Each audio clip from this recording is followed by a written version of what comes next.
Mic test, mic check one. front. with Mic their test, 1, family. 2. They say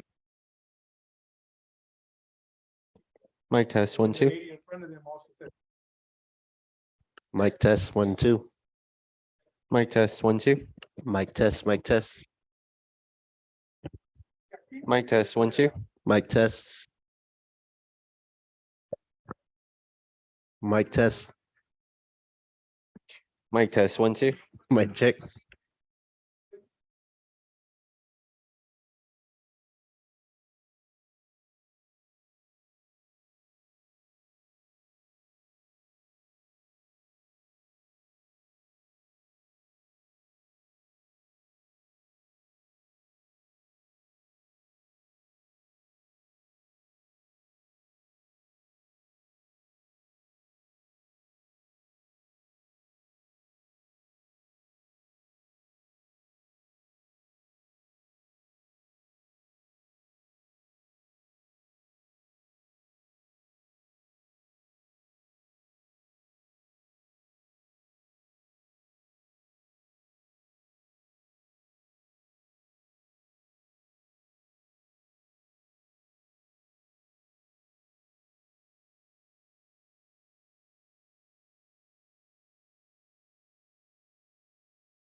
Hello, everybody. Good afternoon. Today is Wednesday, March 22nd, 2023. We are at a special meeting of the Board of Trustees of Harlandale ISD. This is going to be a work session. Training, I'm sorry, LSG, Lone Star Governance Training. Monday, we reported our board self-evaluation. And now we are going to do training for board members. So I'm going to call the meeting to order, and then we will do our roll call through our little gadgets. I thought it was a good time for us to start. Yes, our vote. No, the roll call. We're not voting on anything today. Roll call, yes. Don't roll your eyes, Mr. Luna. So, and we're all a little bit out of our comfort zone, so please bear with us. So it is 6:16. I am calling the meeting to order. And so that we can do roll call, I will just ask everybody to press the green button, correct? Okay, so if everybody could press the green button if you're here. Right now? They're gonna open it. Did Mr. Montes sign? Did it go? Did it go to him? Mhm. All the way down? Yeah. Did it- Mark, did you sign it? I don't think so. Yes. The vote is now open. See. Okay, so the vote is open. So if you are here today, board members, colleagues, please press the green button. If you're not, don't press it. Mr. Luna, can you?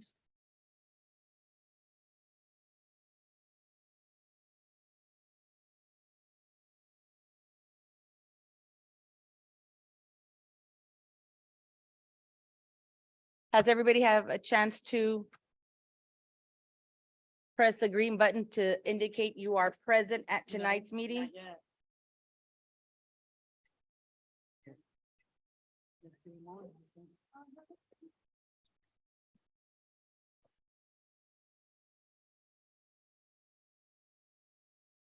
Green means you're here. Okay, so roll call has been taken.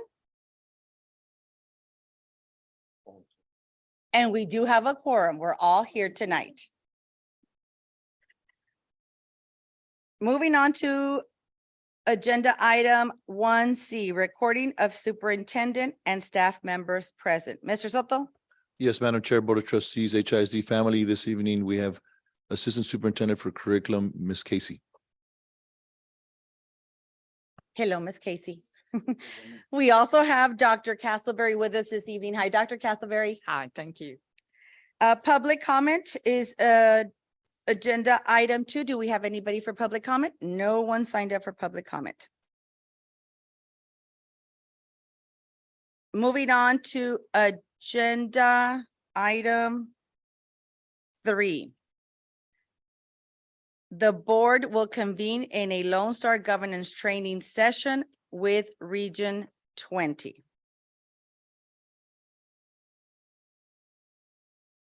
We have our LSG coach, Ms. Linda McAnally here.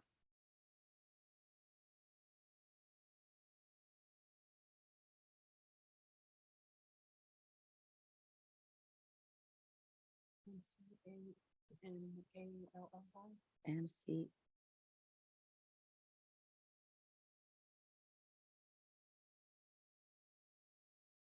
Good evening. I think I'm going to need that. I have this voice that has gone away. So welcome for the third night in a row. I know you say Harlandale's a family and you've acted like it this week with hanging out till late hours, 3 nights in a row. So God bless you for your work and all you're doing. So we are covering several things tonight. First thing that we're going to look at is our theory of action that you guys developed back in 2019. So we're going to revisit that tonight. We've not revisited that. Our goal is that and the second item on the agenda, which is to review your board operating procedures. It is my hope that we get through all 17 pages of that. Then I want us to look at your exit criteria and what are our plans for meeting those that actually deal with Lone Star governance or deal with coaching items.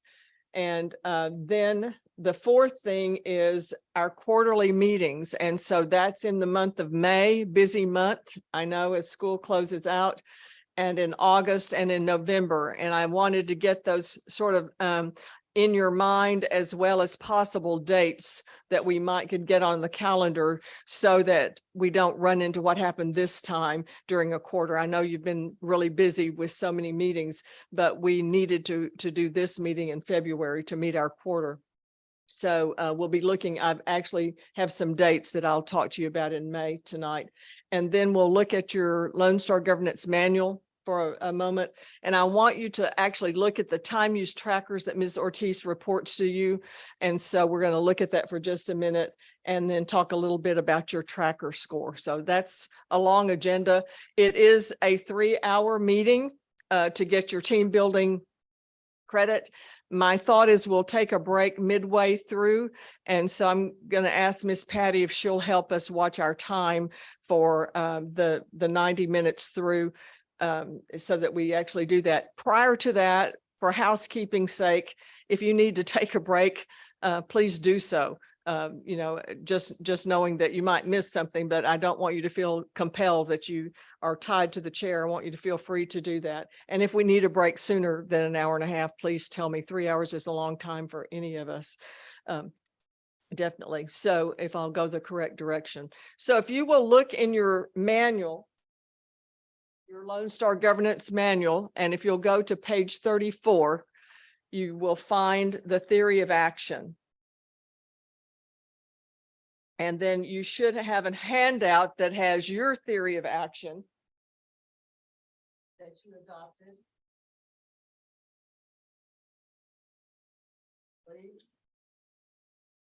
It is. Did we have that handout in the deal? Or is it separate?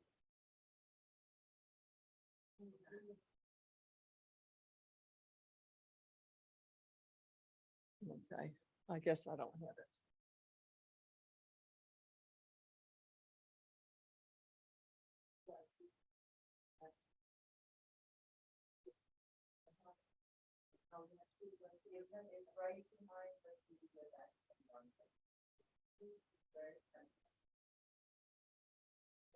The handout looks like this.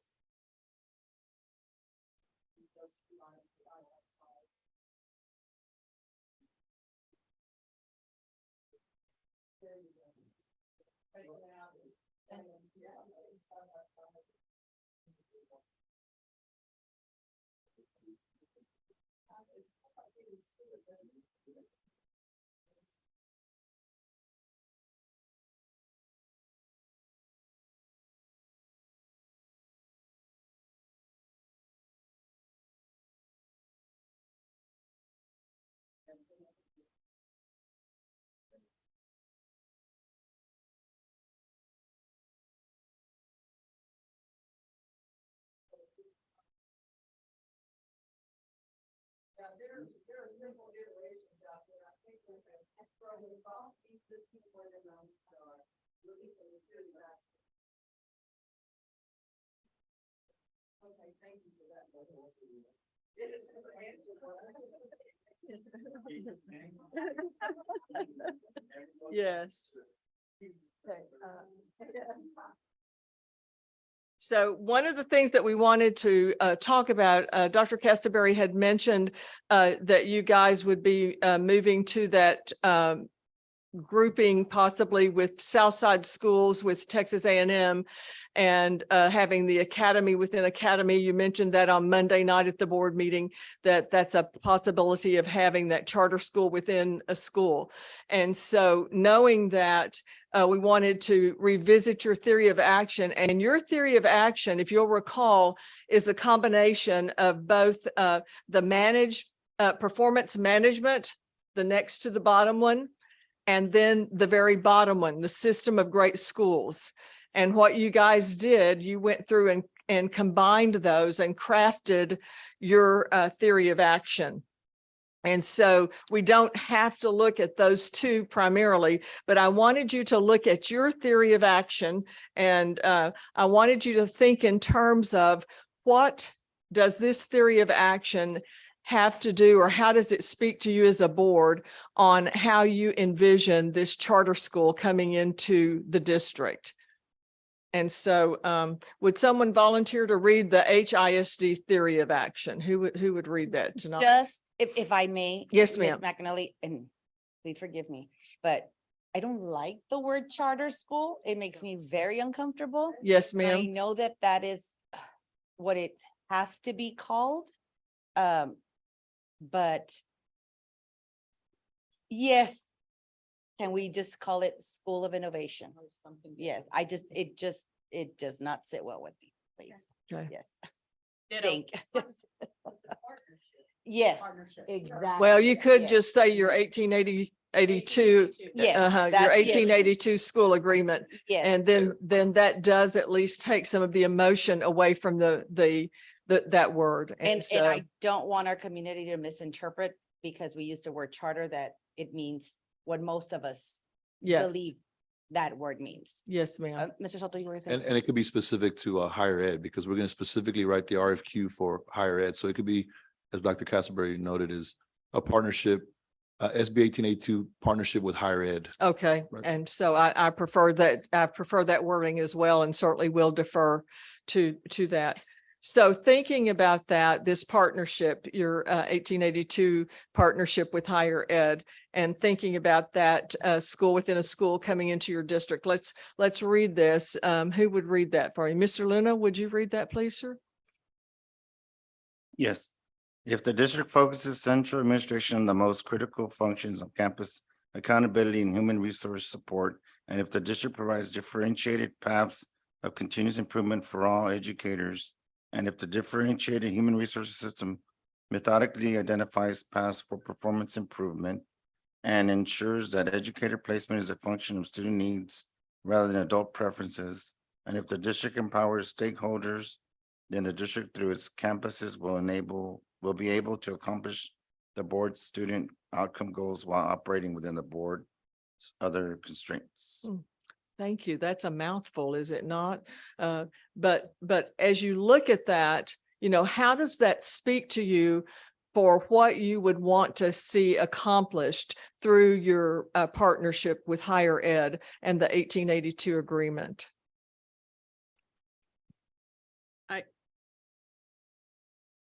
I have a theory, or Yeah. I could say what, I hope that we'll be able to, in the partnership, that it'll be a partnership where Harlandale Independent School District will still have a voice in what happens at the campus. I don't want it to be exclusive, mutually exclusive.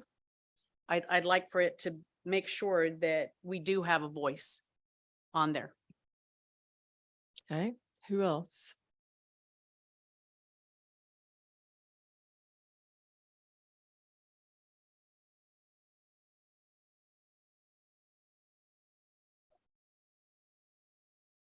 Yes. Relates and aligns. Yes, sir. And So I mean, in the partnership, obviously, we want to be able to have a, honest, open, fluid partnership where the growth of our students and the achievements that they can accomplish is at the forefront. So with this here, we want to keep one another accountable, and we want to also provide, a great level of empathy, understanding, and support for our students. So we would hope whatever partnership we gather, we obviously have everyone invested. All the stakeholders are involved in the conversations and how we're going to equip that partnership to actually flourish. So. okay. And it does mention stakeholders as well as the campuses. When you think of autonomy for the campus, that's freedom for the campus to make decisions for those students who will be involved with those higher ed classes. What do you think of related to autonomy? What will that campus need that is described in this statement?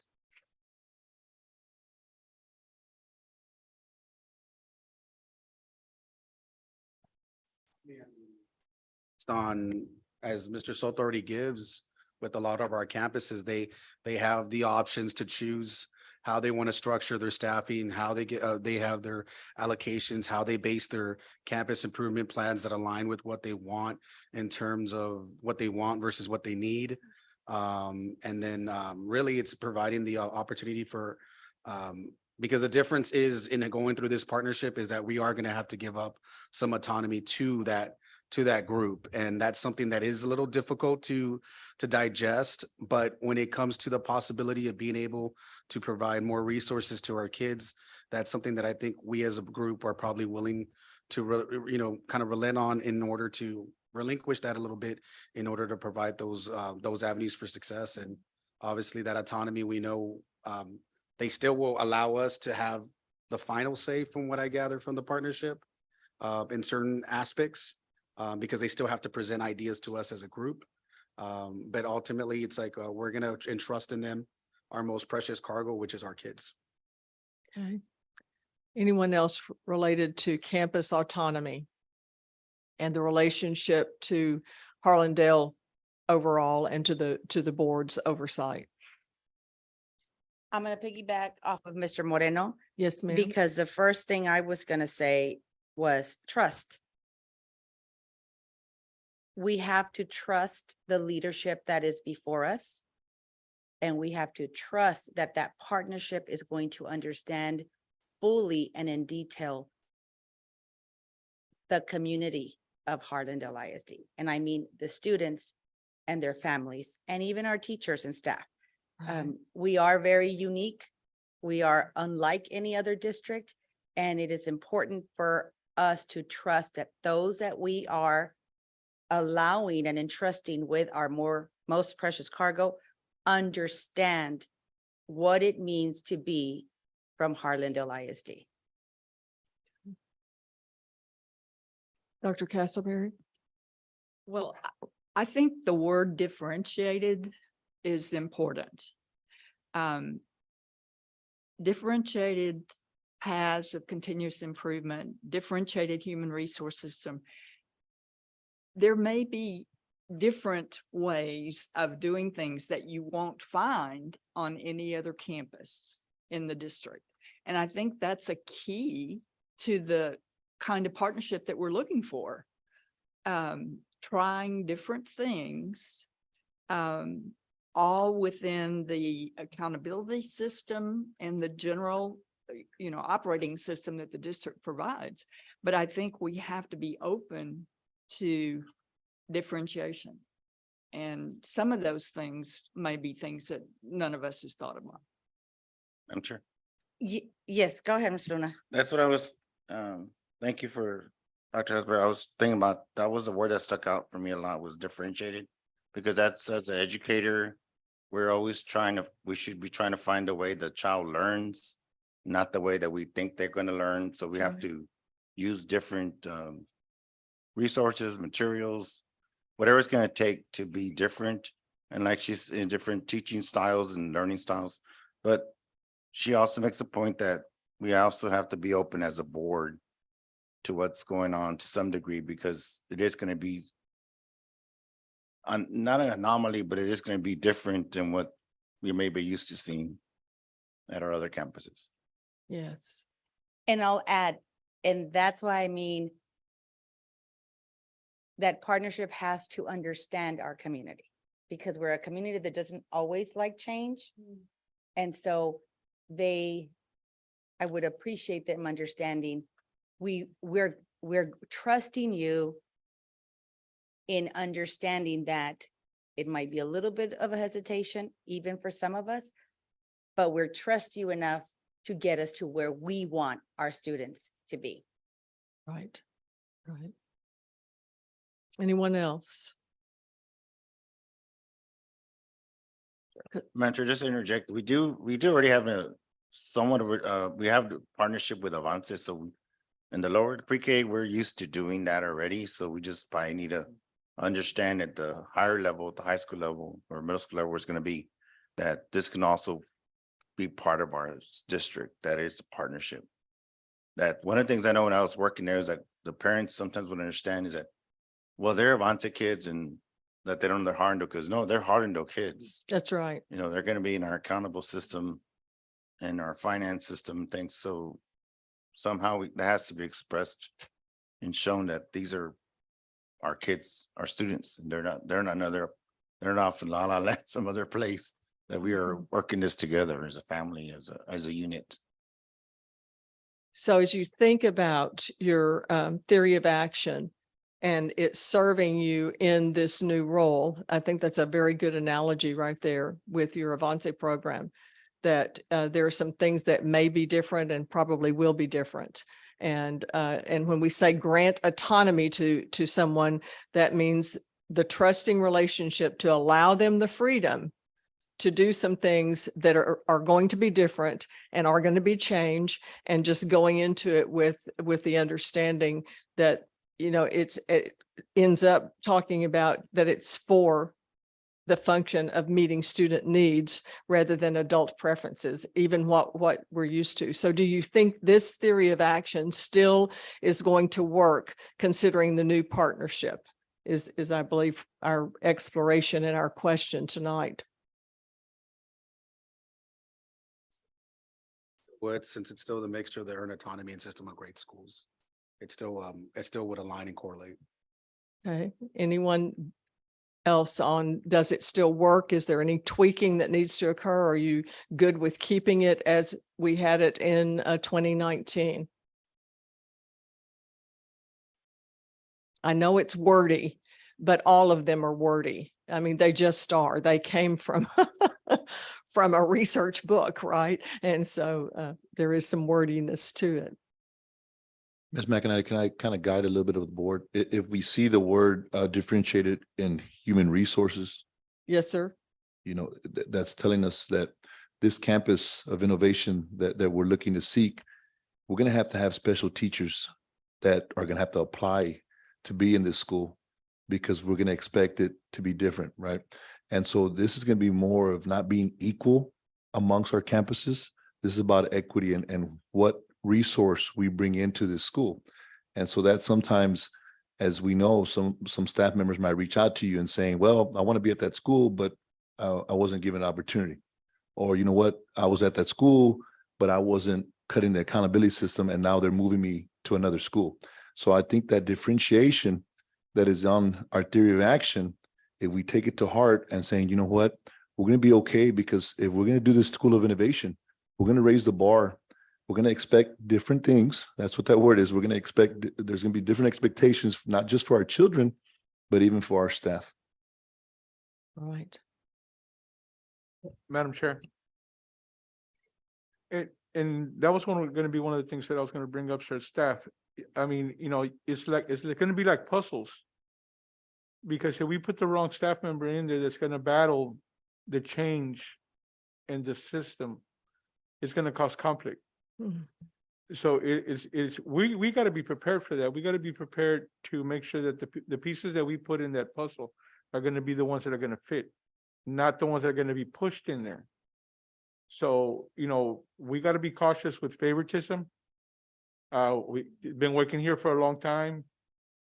She's done wonderful at her campus. You know, if she had 10 kids, of course she did wonderful in her campus. You know, but how did she do with 22 kids? How did she do with 23 kids? So those are some of the obstacles that when we create this puzzle, it's gonna make sure that it's gonna fit.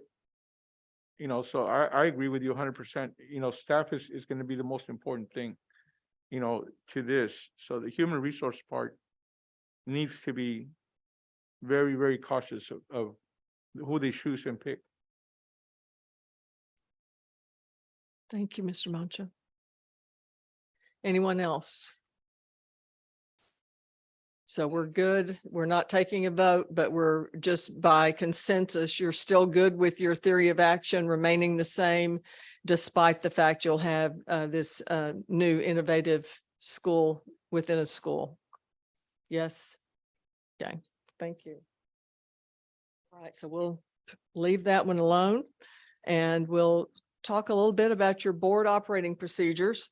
And this is an annual review according to your exit criteria. We are to do this annually. You do that anyway, and then sign it. And the last time that you approved it was in January of 2022, although we finished that review in December of 21. So we are due for this.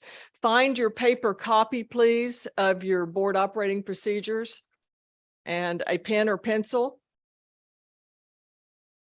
And I'm going to ask you to work in pairs. And so my plan was to work in groups of 2 with and the 8th person would be Mr. Soto. And so you can decide how you want to do that. If you want to just do elbow partners and go around that way, starting with Mr. Mancha and Ms. Carrillo, and then that could be group 1. Mr. Moreno and Ms. Limon, you would be group 2. Ms. Ortiz, Ms. Cavazos, you're going to be group 3. And then Mr. Luna and Mr. Soto, you're group 4. And so as you start to look at the paper copy of your board operating procedure, I have divided it up. And this is the slow and tedious part. And what I'd like to tell you to do is if you find something that you want edited, you have sticky notes, you have pens or pencils there, and you may not can get all the word crafting done, but we'd like for you to word craft as much as you can on your section. And I've given most of you about a page and a half in this section, maybe as much as 2 pages. And so as we start to look, I want to go over the assignments. Everybody has a paper copy that looks like this, correct? And I was kind of going on before I saw that you all had all of Miss Patty's handouts, which we say, thank you, Miss Patty, so much. Absolutely, so that we can do that. So if you'll look, please, at page 1, you'll find your table of contents. And highlighted there, I believe that Ms. Cavazos had highlighted and reminded us, you'll see in yellow under page 7 on the table of contents, we have stopped that citation of the board constraint, and that's in your board policy on page 7. And so my question for you there is a group question. If we'll go to page 7, whether you would, it's actually page 8. In mine, it says page 8 at the bottom of page 8. Is that where yours is? Yes. And so would we like to strike that from the board policy? Just by general consent. It outlines how you're going to do it on page 8 and page 9. Ms. McAnally, when Ms. Limon and I met with you, per your suggestion, Right? you said, take it out. You said, you know, some folks are just going through the motion, they're just reciting words, and they're not acting on the words they're reciting, so just take it out. And so you're asking us now, how do we feel? But you didn't give us that choice when we met with you. And hence we stopped doing, Right. you know, doing the citation on the board constraints. So I guess that's a think about, was it accomplishing anything? Was it accomplishing a goal? Was it helping people be aware of the constraint? I guess that's the question. And I don't know the answer to that. Only you guys would know if that's actually helpful, or was it just sort of like a governmental check the box? I don't know. We want it to be meaningful to you. If we're going to do it, it needs to be meaningful. If it's not meaningful, then that was my suggestion. If it doesn't seem to have meaning, then should we do it? And to what end? Just reading it, did that have use for you? I think, Ms. McNally, the issue was more so the confusion around it. There is times we just like, who has it, who does it? And it's pretty subjective if you're saying there is times where people said it without any meaning. I mean, I can say, just read it very dryly and it can come across as like, damn, this guy doesn't care.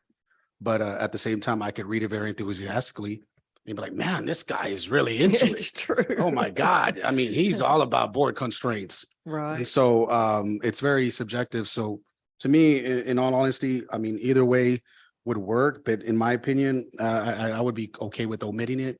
I don't think it separates what I do and me being able to do what's best for kids. And I don't think it really is like indicative of like me really committed to the work of students and the success of their achievements. So to me, I'm fine with omitting it. And if we're having to read it, that would probably save us less than a minute, 2 minutes, and That's we're all true. about time. So It's true. Anyone else? Madam Chair, I also agree with Ricardo.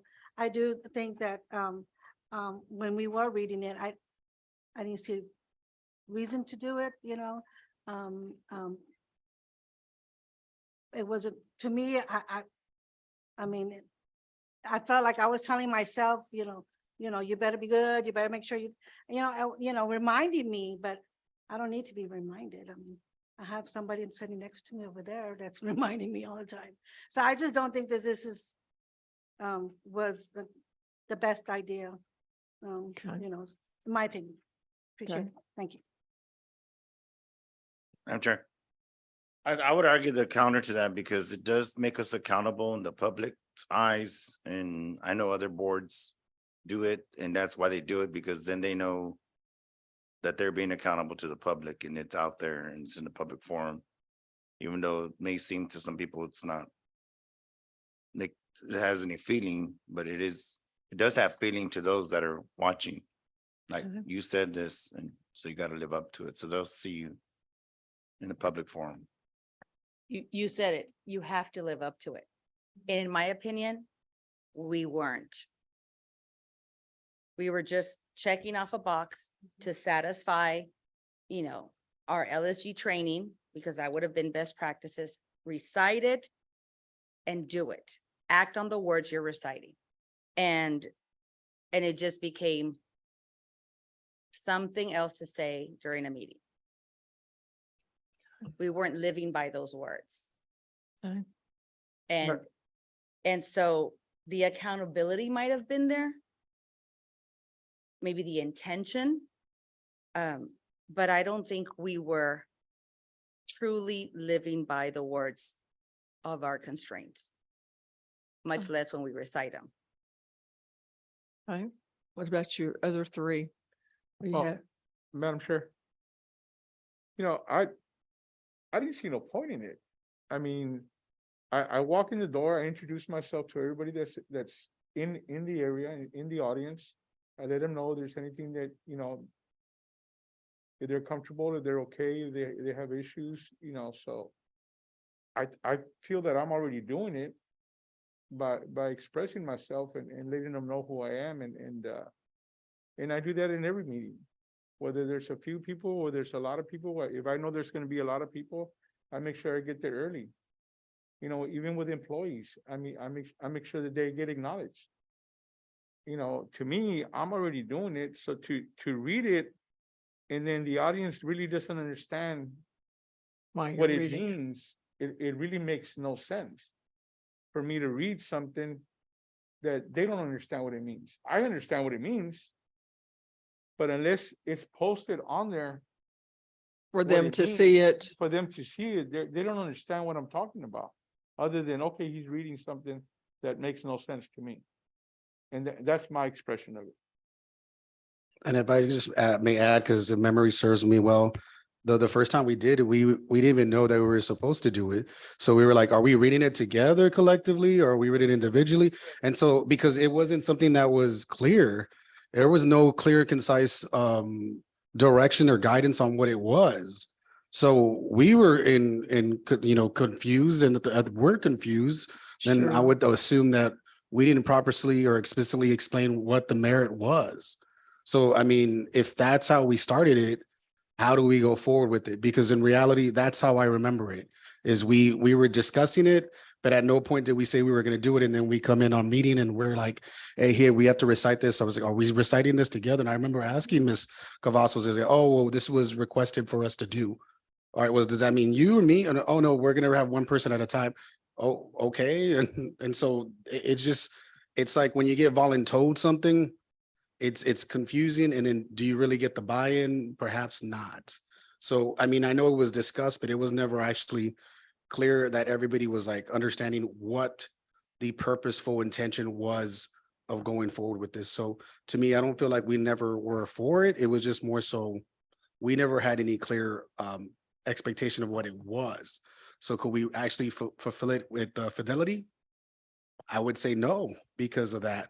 But that doesn't mean that it discredits or discounts that we still step up here and are accountable for our actions and our conduct and our behavior, regardless of what it is.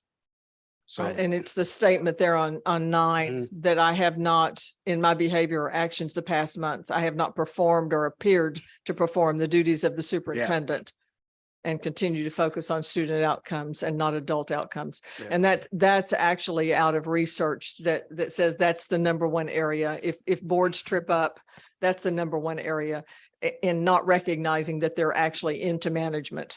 They get into it and don't even realize it. And so that was the purpose. And so the rollout may not have been ideal. It sounds like the majority of you would prefer to strike it because it was not meaningful to you, or the rollout was not done in a way that you felt was with fidelity. And yeah, and not only that, Ms. McNally, but a lot of times when we respond with our commentary, I mean, we do recite student outcomes, student achievements. This is based off of this. This is based off of that. So we give the rationale behind it, which is based off the premise of LSG. okay. So, I mean, I think we kind of keep ourselves accountable in that respect just as well. Okay. I mean, I mean, if people think otherwise, please share your ideas. But I know a lot of times we provide that as a reasoning and a rationale for the decision making that we do based on what's best for kids. So we're going to strike then under number 7, that in yellow, take that out of your table of contents before we ever get started then. And then we'll go to let's go to page 3, and I will tell you, skip page 3. No one is going to actually do anything there. That's actually out of your board policy, the ethics statements that in all your board policy. So unless you're opposed to leaving your board code of conduct on page 3, we'll just leave that in there. And then if you will look at page 4, that's where we actually will start with group 1. You're going to do pages 4 through 6, Mr. Mancha and Ms. Carrillo, and you will go from the role of the board and superintendent to Roman numeral 2, where it says board workshops. And you'll find that board workshops ends on page 6. So look at page 6 so you'll know where you're stopping. And at the top of page 6, it says board workshops, and you stop before number 3, where it says developing board meeting agendas. Just draw a line so you know where you're stopping. And your task is going to be to go through and read all of those sections from Roman numeral 1 to the top of page 6 before Roman numeral 3, and see if there's anything in there that you think needs to be removed or anything that does not work. Then group 2, Mr. Morano and Ms. Limon, you're going to start on page 6 at Roman numeral 3, developing board meeting agendas, and you're going to go to page 8. So that page 6 and 7. Oh, well, there is a highlight on 7. So there's something there that evidently needs to be checked when you're on page 7. And then you stop at Roman numeral 4 on conduct during board meetings.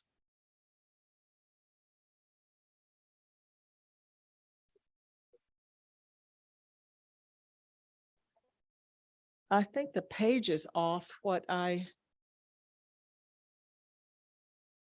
Yeah, you go to A5, citizens to be heard. Yes, you finish A5, citizens to be heard. So you actually, your pages actually go to page 8. You'll stop at B on page 8 where it says discussion by board members. Does everybody, you two see where you're stopping? Okay, then group 3, you're starting at page 8, discussion by board members. And you will go from page 8 all the way to page 10, and this may be thrown off now because of us removing so much. page 10B. You go to 10B.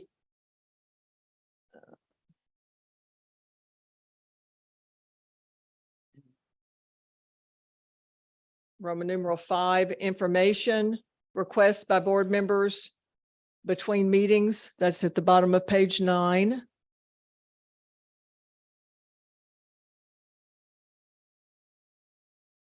And then on 10, you stop at requests by board members A, B, and C,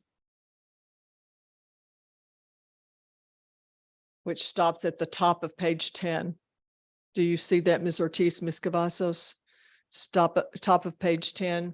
You stop right before dealing with complaints and grievances. Does that make sense? Yes, it does. Okay, and then Mr. Soto and Mr. Luna, you're starting on page 10, Roman numeral 6, VI, dealing with complaints and grievances. And you do A and B there, and you go to Roman numeral 8, VII, communication, and you do A, 1, and 2, and stop at the top of page 12. Oh, you do 1, 2, and 3. Everybody clear on what you're to do? You're going to read through the section, so I'm going to be quiet. We're going to try and devote about 15 to 20 minutes in this section. I'll float, and if you have questions, it may be a question for Mr. Soto, a question for Ms. Patty, or for Ms. Cavazos if you need some clarity around something. But questions before we start, Ms.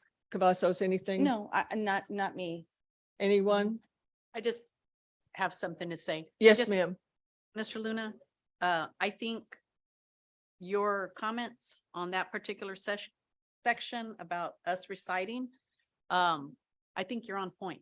That's just my personal feeling. I just wanted you to know that you weren't the only one that was thinking that, because even though you might not say it with heart, but if there's ever an opportunity to bring it to your attention, then you can cite the day and the time. Hey, look, we all agreed that this is one of the constraints that all the board members, not that we need to be babysitting each other. What I'm saying is that we make a public statement and yeah, and whether you say it with your heart or not, but you're still saying it in public, it's on record and it goes on the date and the time.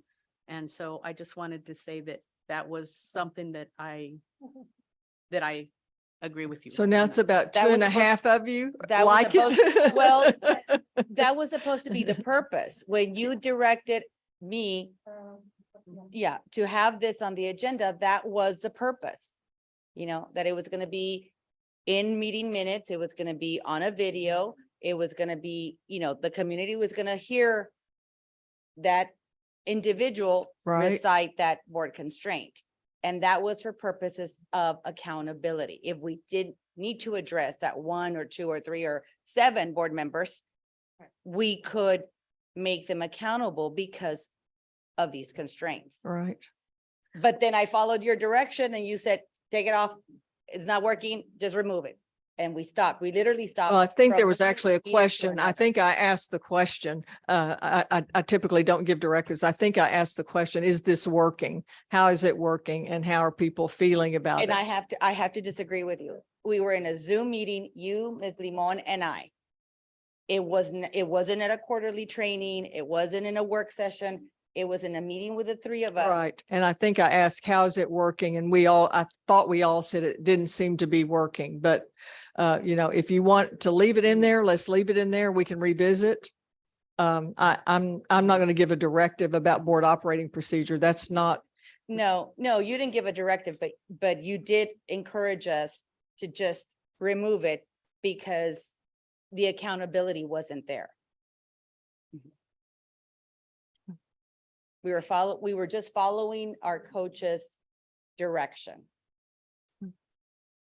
all right, well, let's go ahead, and whoever has that section, then we can revisit that. I think that's Mr. Moreno and Ms. Lemon's section. I'm not sure if that's where it is, or is it yours? Okay. All right, so it's almost 7, so let's kind of check in about 7:15 on how you're progressing.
So, I need to correct that for purpose of the public. So my apologies for walking away. I have a tendency to do that. And so I'll remind board members also that we need to be using the microphones for streaming. All right, so who would like to respond first to our scenario on how would you respond to this request of the meeting tomorrow night, right before a board meeting? Who'll go first? Which pair? So I guess with this here, I mean, there's a section with like anonymous letter, even though we know who the person is. We could definitely just have it share with the superintendent. Hey, sir, we received this from Mr. Icon. Would you mind? Here's his letter and just we're gonna not respond and defer to our superintendent, who's our instructional leader. And if Mr. Soto wants to see fit to respond to it, he can do so. And then we go from there. Okay, there's one possibility. What else? What would guide you in your BOP?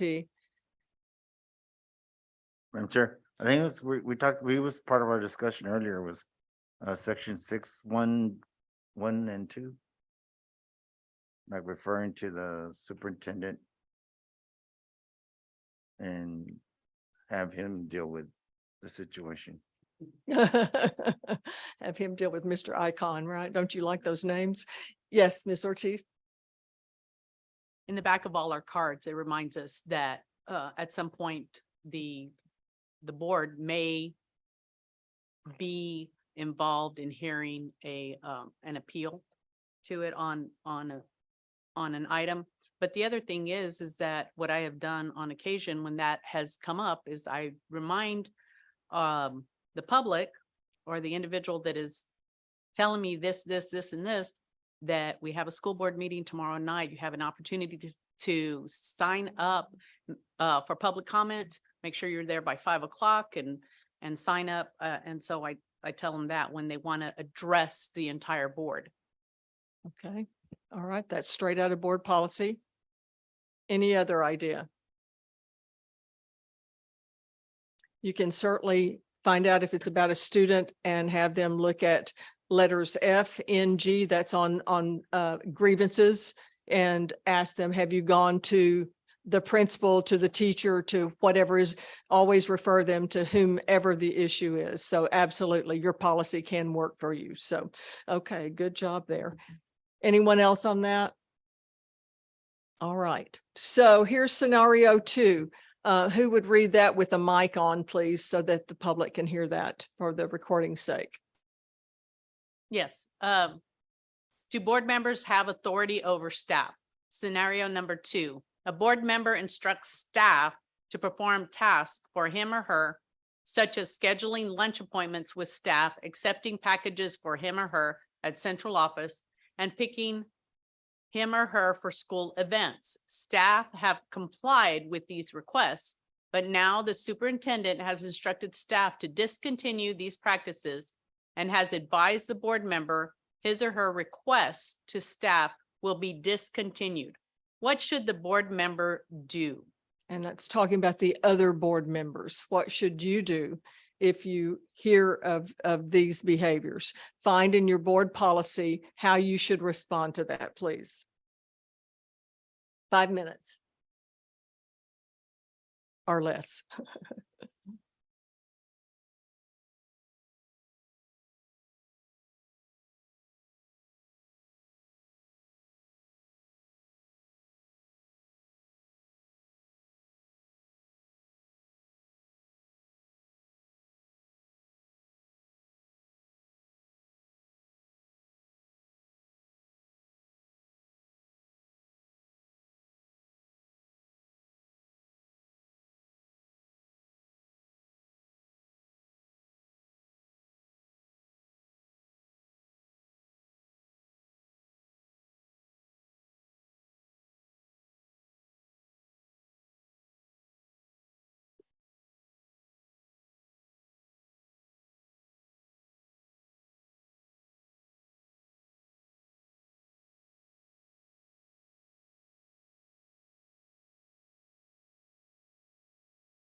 Need more time? Okay. About 45 more seconds.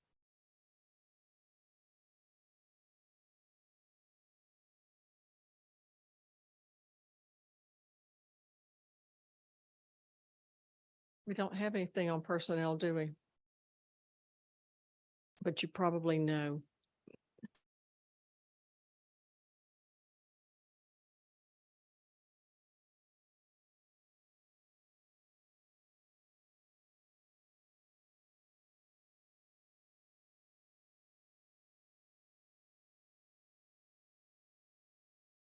All right, are we about where we have an answer in each pair on what might be the best? What about group one? What did you guys think might be the best approach? Or did you find anything that helped you in the board Well, operating On procedure? the board book, we found, on page 9, it kind of touches, a little bit on that.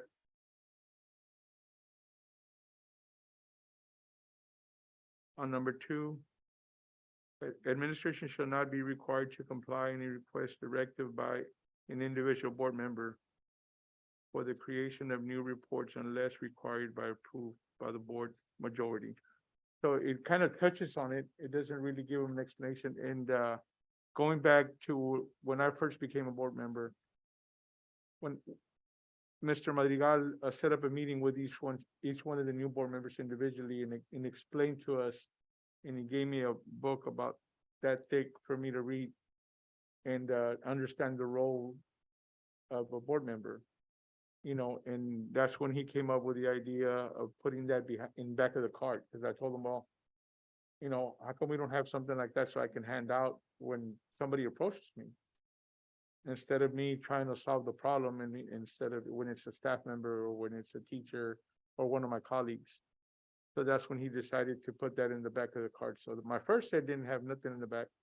My second set of cards did have Have something there. the little writing that's in the back of the cards now.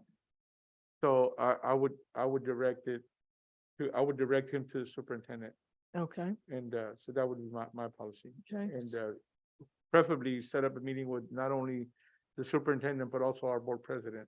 Madam Chair. Yes. Oh, sorry. Which madam am I talking to? All right, we went with item, it was board member standard and behavior code conduct, item 4. I'm sorry, 14. 14. No, any violations or infraction of the board operating procedure will result into the following.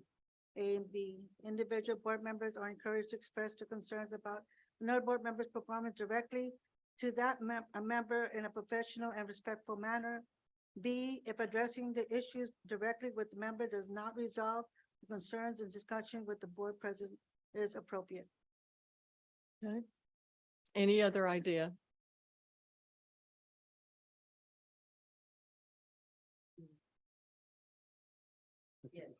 I was gonna say, I had already gone through it earlier today through the whole, our VOPs, and I made little notes. my suggestion was gonna be for number 2, if addressing the issue directly with a member does not resolve that concern, then discussion with the board president is appropriate. Yeah, the one that you recited, yes. My suggestion was to put in there VP or secretary, kind of like the command, because what if it's an issue with me? Right. What if it's an issue with Miss Ortiz or Miss Limon? That would be what I don't want, and I want it in there is discussion not with superintendent. Because we tend to get Mr. Soto involved Right. in the issues of the board. And he is in no position to be put in a corner or in the middle of whatever the team of 7 has going on. Okay. So I would like to put something that says, and not the superintendent. Okay. If the issue is a board member with me, then meet with the vice president. If the vice Mhm. president isn't available, then meet with the secretary. So on letter B, it sounds like then if a discussion with board president is appropriate and maybe a semicolon, if the issues Mhm. with the board president, comma, then VP or Mhm. secretary Mhm. should be consulted, Yes. if I'm hearing you correctly, something like that, Ms. Cavazos, yes? Yes, yes, ma'am. Okay. I Right. do want not the superintendent. Right. I want those words in there. And we always say, how many employees does the school board have? One, and that's why it isn't fair to the superintendent to be even brought into this. But the difference here is his staff is being asked.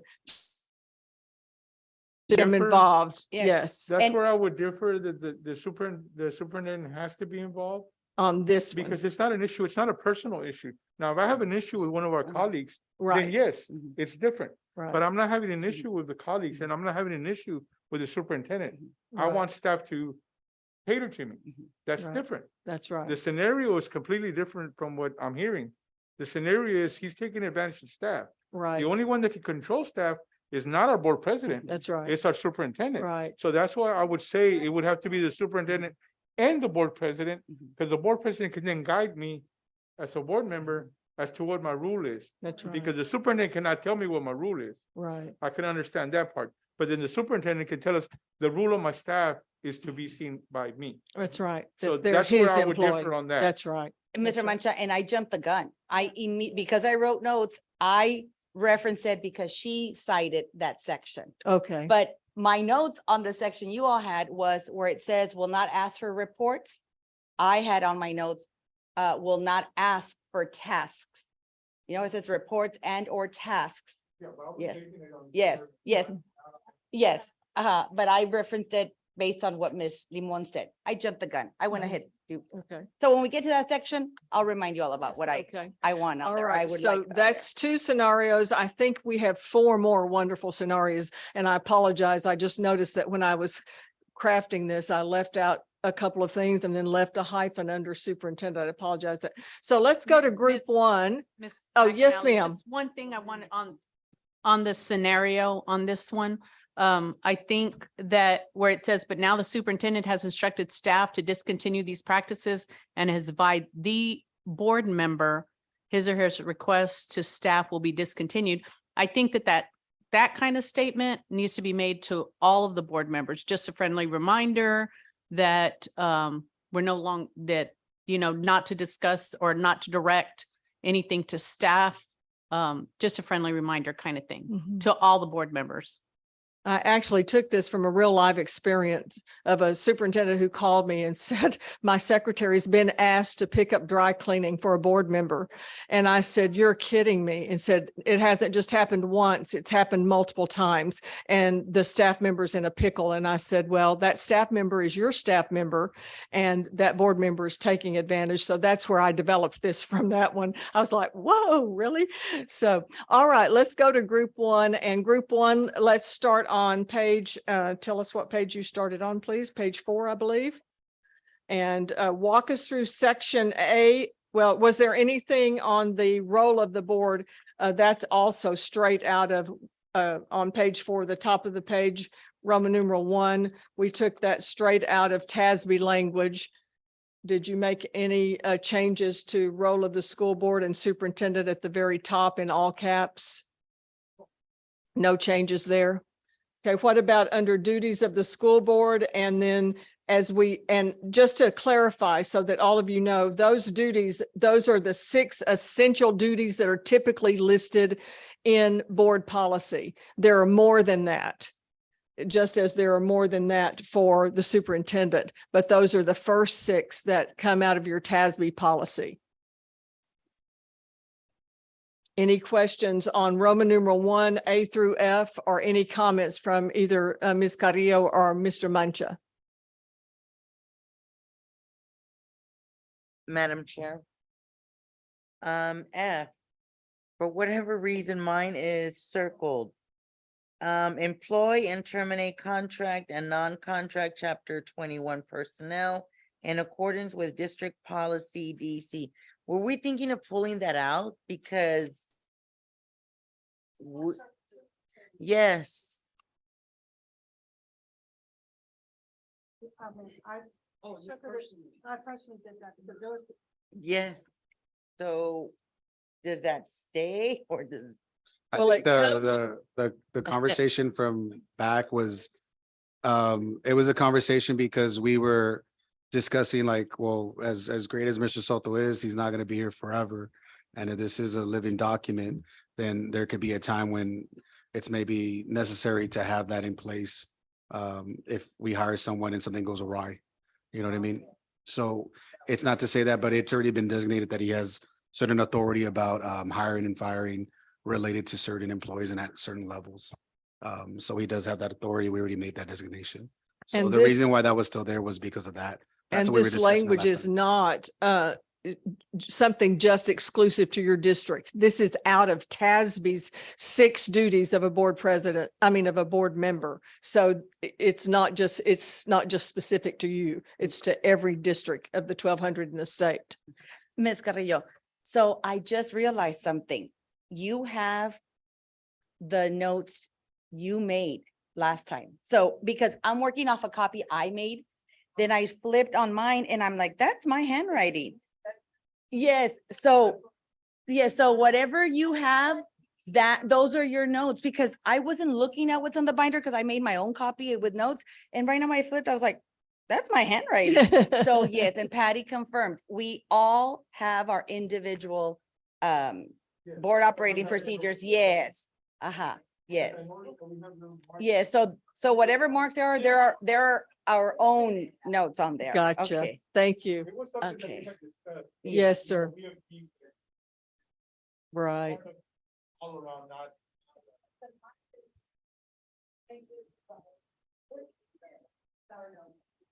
Because that was part of it. Yeah. Mystery solved. Mystery Mystery solved. solved. Mhm. All right, so under officers, the board president and the board, that's also described straight out of your board policy. Were y'all okay on all of that? Yeah. On letter B as in boy? We don't have committees. Yes. Ad hoc committees only and it's temporary. That's what ad Until- hoc Okay. means. Committees only. Yes. Can I write that in there? Yeah. Okay, Mhm. so Yeah, we. Mhm. that's So what in we discussed it with parentheses, mechanism. What An is it? ad hoc committee is set up by the chairperson and it's set up for a specific purpose, and it only lasts as long as she says or he says. If he says, I want a 2-week ad hoc committee who will go to town hall meetings and they will present X, Y, Z. And it's only for 2 weeks and then it's dissolved. Right. Okay. All so there'll right. be some What- language added to that. Yes. Okay, I perfect. think that we should at least define what's possible. If you want it explained, then I would just put in parentheses temporary. That would be your explanation, or you can put IE for defined or whatever. Okay, what about Vice President, Mr. Mancha, Ms. Carrillo? Did you stay with the language that's out of your policy?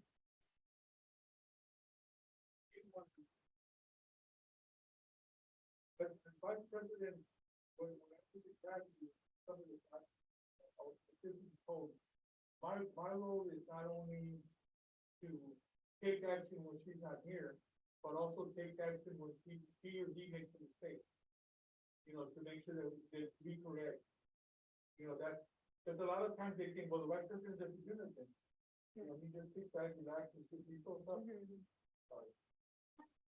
You know, we have the tendency to think, you know, the vice president has no role. Well, he does. He and she does. We got to be more alert of what's going on, because when the president makes a mistake, we're the ones that have to correct her or him. You know, so I don't know if that should be added or that should just be something that should be shared.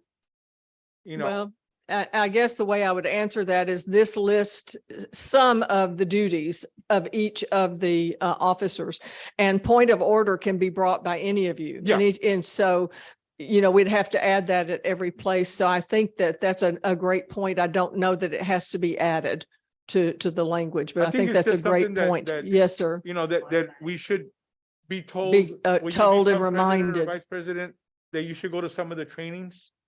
you know, specifically. Yes, sir. On vice presidents or president, depending on what role you're gonna take. And I know y'all have done it, you know, but it changes, Yes, sir. you know, so, but I thought when I learned that, I thought it was pretty neat. Yes, Because I sir. would really stay focused, you know, and keep an eye on what was going on. And it helped me. When I got the role as president, I understood Stood my better. duties Yes, sir. better when it happened. That makes sense. No, I will say this. I am extremely lucky that I can depend and count on every single person on this dais to say, Madam Chair, you forgot to say this, or you said this. I'm like, thanks for catching it. You know, don't let me just keep going and making a mistake. Tell me the minute you know. And I really appreciate that there's no hesitation and there's not the mentality of, well, I'm not the vice president, so I'm not going to say anything. That everybody catches my mistakes and they let me know immediately, because that's when I can correct myself. They don't Right. say, 2 months ago, you said no. That's why I'm like, thanks for watching out. Keep me on my toes. So Thank I you. am very grateful that we have that open communication. Okay, what about number 3? Training orientation, anything there that y'all ask about or? Okay, what about number 4, travel expenses? That's straight out of your policy. Uh-huh. And then 5 on goals and operating procedures. Okay, we're doing letter B now, and then on C, a revised BOP. Okay. Duties of superintendent, that's straight out of statute as well. So that's just copied verbatim from your, and then you went to the next page on board workshops. That's where we were talking about the 2 minutes. If we could add, it says each board member will have 3 minutes to discuss a workshop agenda item with 1 additional minute if requested. This applies to all workshops, including budget and workshops. Budget workshops. If we could add at regular board meetings, we have 2 minutes with 1 additional minute if a board member requests it. Okay. But it's already there. I made it. No, it's there. No. Yes, on page. Because I believe, this is just me, correct me, I just said you all are really good at that. It says board workshops, so it's only talking about the workshops. Because there's another section that says board meetings. And what I would like to suggest, me and my little notes, is that, and I'll read it. It says, on the Wednesday prior to a regularly scheduled meeting, the board will conduct a workshop to discuss, it says items. I would like to add consent items, because that's all that is being presented to us. And I would like to be clear and transparent with the community that it's what the one you were talking about. Page 6, Mhm. number 2. Okay. So that it reads workshop to discuss consent items scheduled for the next meeting. The second sentence says no action is intended to be taken on any items discussed during this workshop. I would like to put, and again, with everybody's help and permission, unless extenuating circumstances. Because there have been 1 or 2 where we're on a time frame. And I like that to be clear.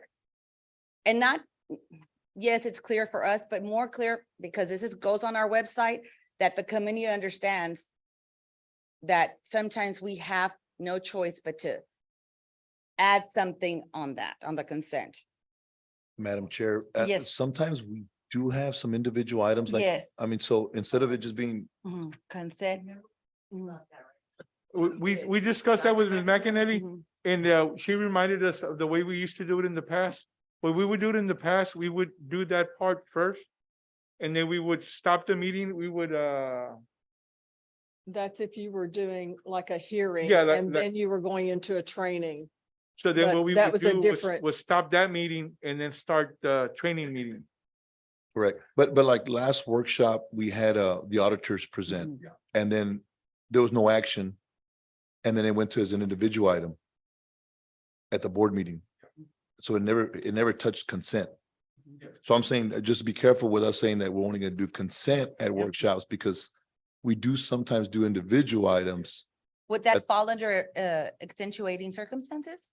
No, I mean, that's a little hard, Well, right? yeah, because the auditors weren't, it Yeah, it wasn't. was just yeah. another item, a vendor. So could it say something like, then after it reads on the Wednesday prior to regularly scheduled meeting, comma, the board will conduct a workshop to discuss consent items scheduled for the next meeting unless extenuating circumstances require individual items added. No, because I think that misconstrues some won't- things too. To me, I think it's no action is intended to be taken on any items discussed during the workshop except deemed necessary by superintendent and staff or whatever. Mhm. Yes. I think Say- that would work. Say that again. I said please. no action is intended to be taken on any items discussed during this workshop unless deemed necessary by superintendent or designee or something like that. It's just because if we say extenuating circumstances, it can be like, so you really needed to hire auditors or you really needed to hire, they're gonna be like, and if it's something like, well, you really needed to do this MOU with Texas A&M San Antonio, it's, And then what about Ms. Cavasso says, discuss consent items? Leave that in there or don't put it in there? no, I think that Yeah. if we do that last portion, adding that verbiage, I think that would suffice for individual items when, are you okay and with then things like that. Because it does say no action is intended unless the superintendent told us, so it'd be like, sir, Mr. Soto, it's on you, sir. You're the one that told us. You had to vote on this. Are you okay? Oh, with yes, I'm that? perfectly fine. Okay. Ms. McAnally and the board, my apologies, but can we go back to page 5? Yeah, sorry. Because it'll be another year before I can have a chance to. Madam Chair, to I go to my- object. This was our limelight, not yours. I did everybody's homework. I did everybody's homework. I went through the whole section. So I just have, and I need guidance on this. Page 5, number 4, travel expenses. I would like, and I don't know how we can do it, but there are times when the district will register us for events, pay for those registrations, and then we don't end up going. And so that's a cost to the district because sometimes we cannot get the money reimbursed. And I know that I can't say, oh, Norma Cavazos just didn't feel like going. I know there's situations, but at some point when there's a history of us signing up for these seminars and conferences and the history of not attending, that's an expense that the district has to cover and lose when we can't get reimbursement for that. So some districts that I've worked with, they do require if you've canceled more than one time, then you have to cover that expense as a board member for a lot, because a lot of places there's meals already purchased, there's lodging. If it's like a seminar, as a matter of fact, I have a scenario like that. And because I had a district that actually called me for language related to that. And so that's not an uncommon thing but we could find language for that if that's what the board, would like to see, because that's a gift of public money. And that's something in statute that the district's not to do. They're not to give public money to anyone for no service given. And so that's your service, is to attend. If you don't attend, then yeah, that money should be reimbursed unless there's a specific emergency. And I would say, well, that's like maybe one time, but if it's multiple times through your career as a board member, then probably you need to look at something like that. What do Mr. y'all Moreno, do think? you have any clever language that we can add? Mhm. If But you, there if I isn't. thought there was, I looked where like, through. it's like, if you don't attend, then you're responsible. Yes, I Yeah. thought there was, and maybe there was at some point. Because we just did this one in June of 2022, so I wonder, maybe TASB might have modified something, Maybe. May have. Uh-huh. so. Can I add some? Oh, yes, I'm sorry. Go sir. ahead. Go ahead. Madam Chair, I I'm still- believe we have some, Mr. Moreno, I believe we have something with the staff members. If staff does that, they reimburse the district, if they don't do it in a timely manner. I don't recall having it for board members. I couldn't find it. I looked and looked and I couldn't find it. With. So there might be some language that could be used here, similar language. So Mrs. Carrillo, is you that a were gonna say something? reasonable, is that a reasonable thought after once, I mean, we get one strike or whatever? Madam Chair, Yes, Mrs. Carrillo. I know, well, because in my, and I'm gonna use mine, okay, I did have one instance that, well, was it last year and when I had COVID, when I missed, the TASB, but we were able to, yes. Yeah, well, because I was But- under COVID. But I know that there's times where there hasn't been an exception and it's costing us money when we don't responsibly attend or responsibly let the district know we're not going to be able to attend. And I get that things happen, but things can't be happening every single time. And by no means am I telling anybody here what to do, but I will ask Miss Patty when she says, you want me to register? And I said, I always ask, when is the deadline for the district to get reimbursed? And she'll say, March 15th. I said, okay, I'm gonna put it on my calendar for March 12th.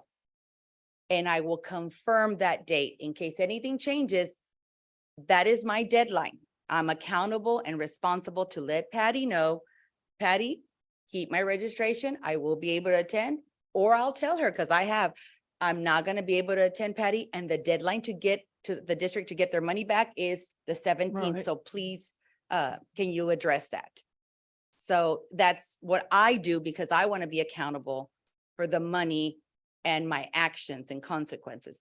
But it doesn't always happen that way with some of my colleagues. Do you want to look for language in what's in the, is it in the employee handbook, you think, Mr. Soto? That we might could use that language?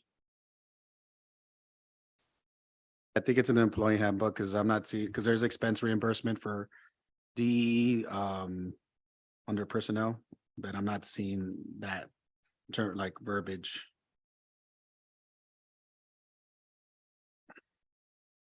Because it's compensation and benefits, and expense reimbursement. Do we want to put a note there and then we can look that up as a possibility then? So it's not a gift of public money because we can't do that. I mean, that's Yeah. just a thing that districts can't give away things like that. All right, so that takes us to the end, I believe. So that would be group 2. Let's go through group 2 and then we'll take our break. It's, I know I'm going over, but I'm going to try and get through group 2. You just lost half your group. There's the other, there's group 1.5 and 2. And Dr. Castleberry, we keep not letting her say Oh, I'm something. I sorry. apologize. I'm not sure I understand exactly the wording on board workshops. Okay, So would somebody just give me that wording? I think it's staying in yellow as is. I think that the question was to add for the board meeting, but Ms. Cavazos says it's at the section on board meeting. So I don't think there was anything added, Dr. Castleberry, and nothing was changed in yellow. I think she's referring to the actual on the Wednesday prior to, right? Oh, Dr. Castleberry? sorry. Yes, uh-huh. Okay. It was We're just- not gonna add the word consent Yeah, to that. Uh-huh. yeah, no action is intended to be taken on any items discussed during this workshop, unless deemed necessary by the superintendent, something to that effect. Okay. We have that now, Miss. Everybody has that edit. So just for clarification, so in that situation, so will it be considered a individual item then, or consent item, or but they're just all items, right, on there anyway? It'd be an individual item, we have to vote on it. Any other questions related to that? Madam Chair, are we changing it here or y'all gonna change it and then revise it? Yeah. Okay, I think that's what they're doing. They're gonna draft the changes that we're agreeing to. And then the board sees it to make sure that it's what we all agree to. okay. that Mhm. sounds good. Because we've done that in the past. Mr. Mhm. Moreno, haven't we? Right? Yes. Roman numeral 3, Mr. Moreno, Ms. Limon, not Ms. Ortiz, sorry. What changes under Roman numeral 3? So I know there isn't necessarily too many changes.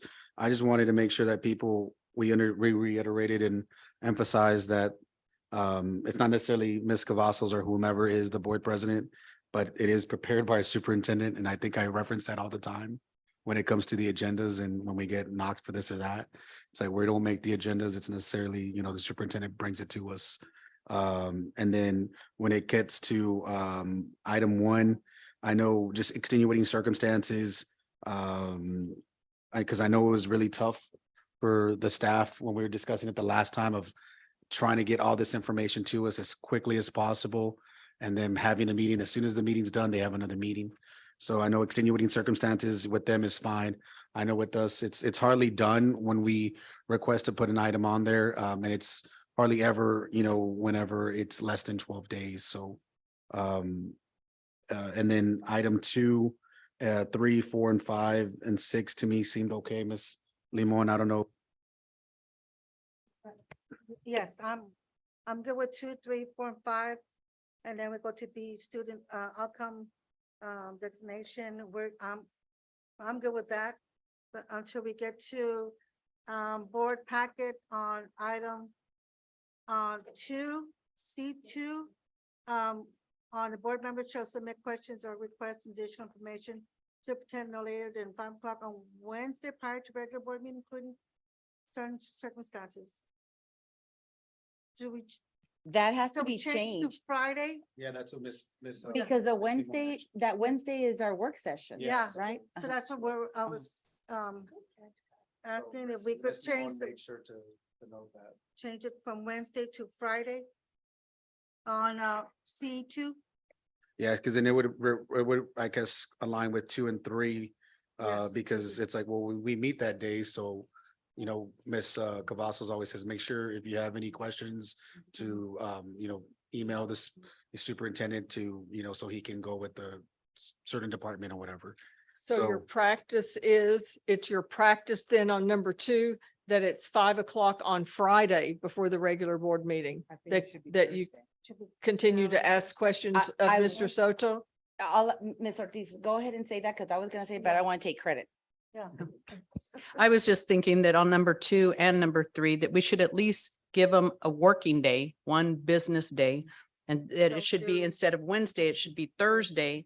So that, because it's no later than 5 o'clock on Wednesday right now. If we say no later than 5 o'clock on Thursday, that'll at least give them Friday to provide whatever information, or at least to put the agenda together. Is that okay with all of Yeah. you? Fine, I mean, as long as Mr. Soto, are you comfortable with that? And Sorry, I apologize. what was the question about? Mr. Moreno. Oh, with the Thursday, because it'd be like to send you Versus the Friday. emails Thursday or any specific questions related to it, On C2? I guess from the work session. Because we're not asking him to reply by 5 o'clock Thursday. We're asking ourselves to email Yeah, Mr. yeah, Soto by no later than 5 o'clock Thursday. So right. that he has one business day, full business day to get the information that is being requested. Is that correct? Right, Right? yes. Mm-hmm. Yes, that's fine. If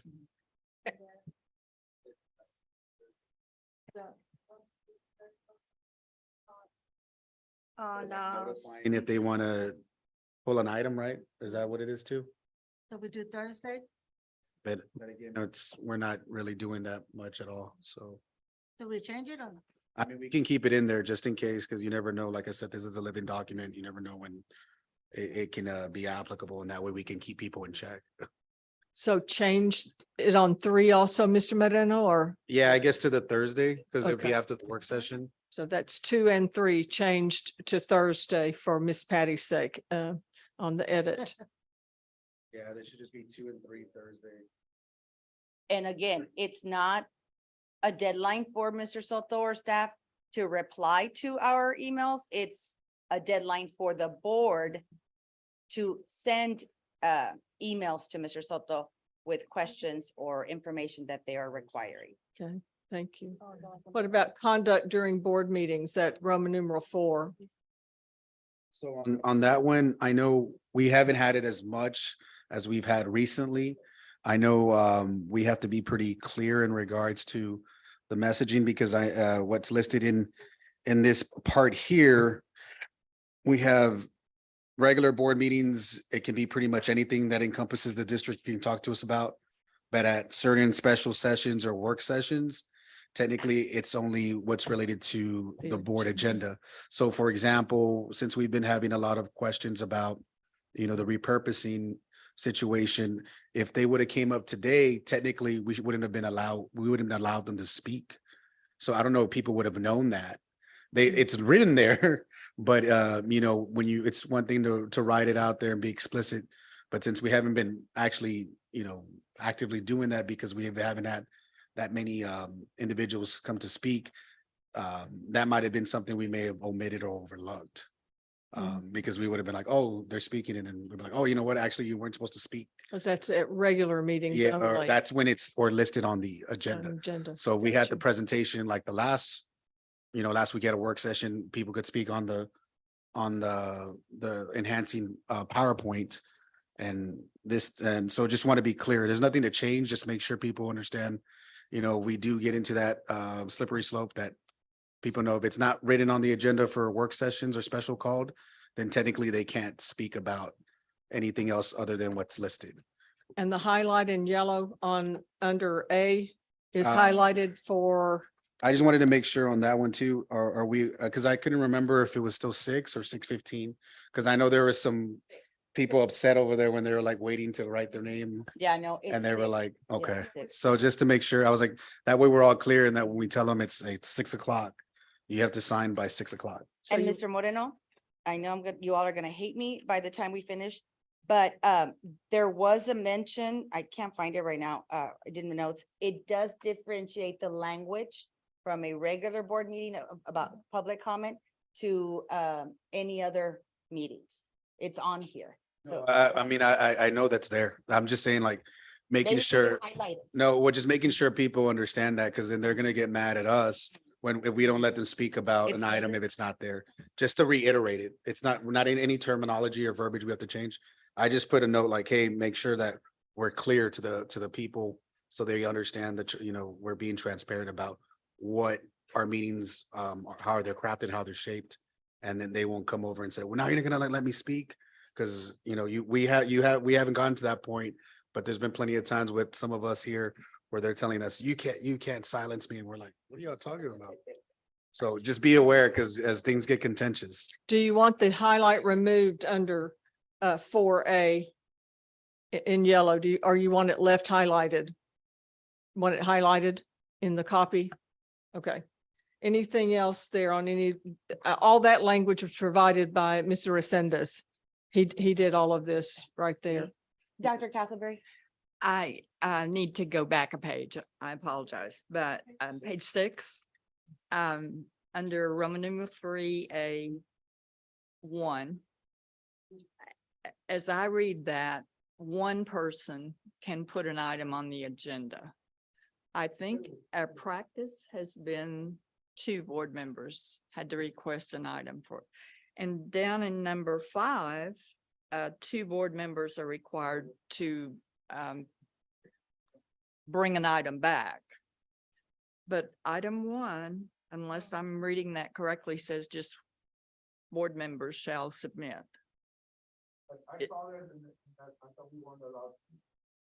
To jump You on know, somebody and I else's was side, say- but now that I know Ms. Cavazos is doing it, so I'm gonna do it. Well, you know, But I had seen that, I don't and I think was we've like, ever, did we change it? no, but you know what? We haven't practiced that. Every time there's been an agenda item requested by a board member, I always say, just get somebody to, give you the second, signature on that. And I know Mr. Moreno, he's called me and I said, you have my blessing, I'll give you my signature. So although it doesn't say that, we have been practicing that, but now we should have it in But writing so yeah, people know. mainly Mhm. for in case we get new board members, Mhm. if they're gonna see that, they're gonna say, Mhm. well, it doesn't say that I Mhm. can't, Mhm. that I need a second. Yes. So just to be cautious. So that's for number one, because board members, I mean, that's plural. So, Just put the word two in front of it. okay, just to clarify it, that's fine. I think it's a level of control that would be important if you had a wildcat board member that just wanted to put item after item after item, at least requiring a second Yeah. person. Because I thought I saw that portion somewhere else too, but, Number 5 has 2 board members. and then number 5 has at least the 2 board members and at least one of them that voted in favor of it. Right. And that one, what do we need to add? Or What you can tell that one's a set fine? them. Okay, Should have. yeah, because I interpret board members as more than 2. Yeah. But we can definitely put 2 there to clarify it. So we are gonna put two, yeah, we had a board member in the past that would say special privilege, and he would put himself. And on that there wasn't, and that's and- not even real. It's nothing. It's not true. It's Was it not Mr. real. Moreno? I'm just kidding, Mr. Moreno. But in this one here, then do we need to change no, because I remember Robert's rule. I was like, there's nothing that says that. I was like, where's this special privilege or presidential privilege? Like, there's nothing there at all. I was like, so board members shall submit. So do we need to change it? Then 2 board members shall submit their proposed agenda item. So we're good there. 2 board members shall submit. It still sounds right, right? Yeah. Okay. Okay, so back to Ms. Ortiz and Mr. Moreno in section 4A. Was there any change on page 7, 4A to the bottom of the page? Or was it all?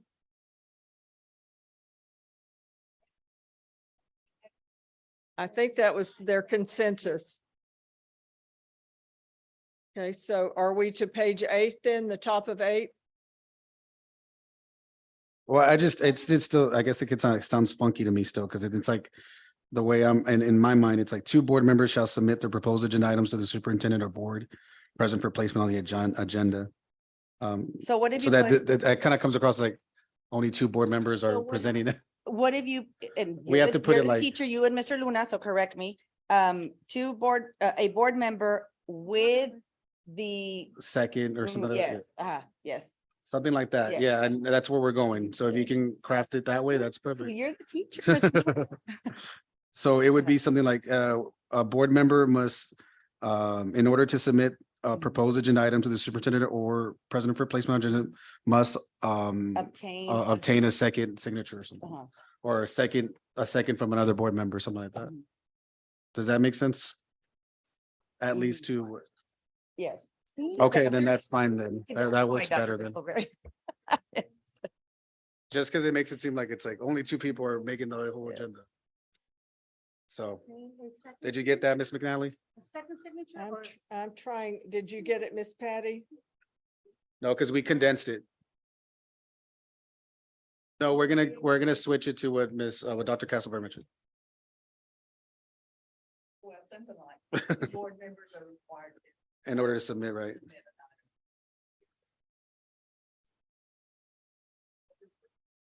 Place on the agenda, 2 board members must at least 2. So, It requires 2 board member signature? or something, or Mhm. second or something. I don't know. We'll clean it up. Second board- Yeah. Yes.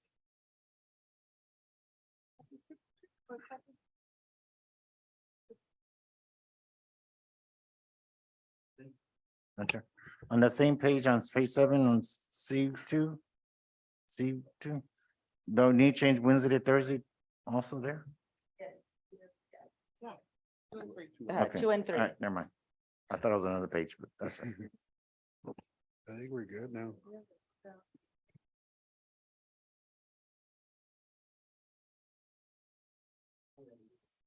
As soon as we finish their section. So where are we now? Ms. Limon?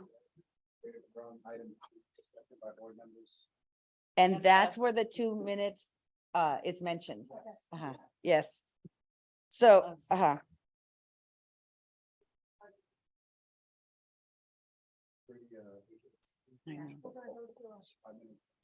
Five-minute break. Thank you.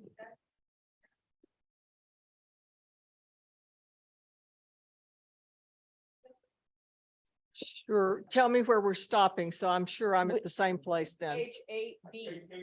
That's with we're the next group. Okay. yeah. So after the break, we will come back. So Yes. let me check the time, please. It is 8:14 and we're taking a 10-minute break. Is that good? Yeah.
Okay, so we are back at 8:27. That means that we are to group three, correct? Ms. Ortiz and Ms. Cavazos? Yes, and she left me, so yes. So, I didn't have any changes on B. I did underline the 2 minutes each time only because I too thought it's missing. And then I realized it's under discussion by board members. B, remember? You're on page 8. Yes. Letter B, So, Ms. Cavazos. I didn't correct? have any changes. I don't know if Ms. Ortiz did. Exactly. My section was all perfect. I'm just kidding. But we go back to that citation of board constraint. And I have to say, man, I'm in the middle. At first I was no, and then I don't know. I mean, thoughts help. I even thought right now, I'm sorry, Ms. Carrillo, I even thought, well, let's not do the constraint 1, constraint 2, constraint. What if there is some language that we can, just like we used to do roll call, or we have the voting thingy now. I mean, I don't know. It is, instead of going 1 month, Mr. Mancha, 1 month, Ms. Carrillo, what if we have 2 sentences? Mr. Moreno, Mr. Luna, you all are the educators here, that can wrap up we are not to wear the shoes of our superintendent. We are not, we have been vigilant and accountable for just being a trustee and not taking over everybody else's responsibilities. And I don't know, I'm talking just kind of off the top of my head. It's something we can certainly say and the community hears us. And by acknowledging it, it makes us accountable. But Madam not the constraint 1, constraint 2, constraint 3. I don't know. Throw me a bone, somebody, please. Yes, Mr. Madam Luna. Chair? Oh, My TASB training and my mentor, Hayes County ISD, they have every meeting they have some board member read their mission statement as a board member. As part, after the pledge of allegiance and all that, before the agenda gets started. So I suggest that figuring out that kind of scenario that they do. The other thing I'm wondering about is I know we go to TASB events, there are boards that are TASB winners, and we could look into what they do as well at their meetings, because there's a reason why they're TASB winners. We're winners too. I mean, we want some I'll want some assign you Star that task, Wars. Mr. Luna. I can look into Yes. it, but I'll forward that information to our secretary. You, Mr. Mancha? I was just gonna suggest it, if the people that want to do it, I mean, they can feel free to volunteer to do it. I mean, if Mr. Luna likes the idea of doing it, and Ms. Ortiz, I mean, I don't have a problem with them, saying, hey, you know what, I'm gonna do it this month, and Mr. Luna's gonna do it the following month, and if anybody else that wants to volunteer. And about the mission statement, the old board about 8 years ago, 9 years, no. It's no, as longer recent than as that. like 3 years ago, sir. We would About- still. we No, would no, read no, it. I'm talking about way before we were on the board. They did that. They would say the mission statement, and then people just got, same thing, they got discouraged and said it's not giving anybody any energy or anything, so they have tried that in the past when Mr. Jacklish was on board. Cause he was always about pumping up the people and about firing up people up. And it just didn't, it never caught on. You had me doing it when I was vice president, like you allowed me to do that. Yeah. So we would do it for like a good year or two. And then we kept it up until maybe like the COVID time. So I always appreciate you letting me do that. So, because then also it was during our strategic planning. So I wanted people to understand this is what our vision and our mission statement is. So yeah, like it was over and over again. That way people can know this is what yeah. And it was just a short sentence, right? It's right behind. That you. yeah, because we simplified it. And then but this year, I mean, I'm not opposed to it. I just said initially when we did it, it was not really clear what the expectation was. And it's kind of subjective if somebody's saying that me reading this is telling you that I'm, this or that. Cause, and it was just no knock on you, Ms. McNally, but you're the one that said it came across that people weren't doing it with authenticity. And I'm like, well, that's kind of untrue. I mean, I could still say it. Like, that's why I made the comment that I can say it really with fluff, or I can say it pretty dry. And to me, I feel I'm still saying it with respect to my own integrity. So to me, I'm fine with whatever. And I So- was gonna say, actions speak louder than words. If we behave in the manner that we are supposed to behave, and we truly and fully understand what a board member's role is, that's what's gonna make us accountable, If we're going to say these words and act completely different than what we know we should be, well, but I think actions speak louder than words. If Mr. Luna wants to recite something, by all means, yes. If somebody chooses not to because they don't think they have to, because actions speak louder than words, then I'm certainly okay with that. So do you I want don't it to oppose- be I mission- just don't want it to be constraint number 1, and then the next month, constraint number 2, and then, I want it to be simplified with meaning. Mr. Luna, I'm gonna test you with Madam that, or Chair, Mr. Super? Madam Chair, just listening to the board, what if, and I've seen some boards do this, and I'm sure you've worked with some, is some have where the board president says a superintendent, a board president message, but if we take turns and make it authentic to each individual, because each one of you lives in the community and is approached by constituents, staff members, and have seen our children's outcomes. And you can say, revisiting this past month, I, as a board member, have not partaken in any superintendent's roles, but I enjoyed watching our students get the Baumberger Scholarship. I also enjoyed going to the auditoriums that we just passed the maintenance tax notes. And so it's more authentic, letting the community know how much it means to you, but that you're not doing the role as some of our constraints. I'm just thinking out loud, and not just leave it to the board president, but it's to each individual board member. Just a thought. That's exactly, I had a speech the day you told me that I was gonna do it. Remember I told you, I'm reading this one? I had my own speech, and it was in my words, and pretty much it touched on the topic, but it was on my words. So when you told me, no, I gotta read this one, I was like, it didn't make no sense to me.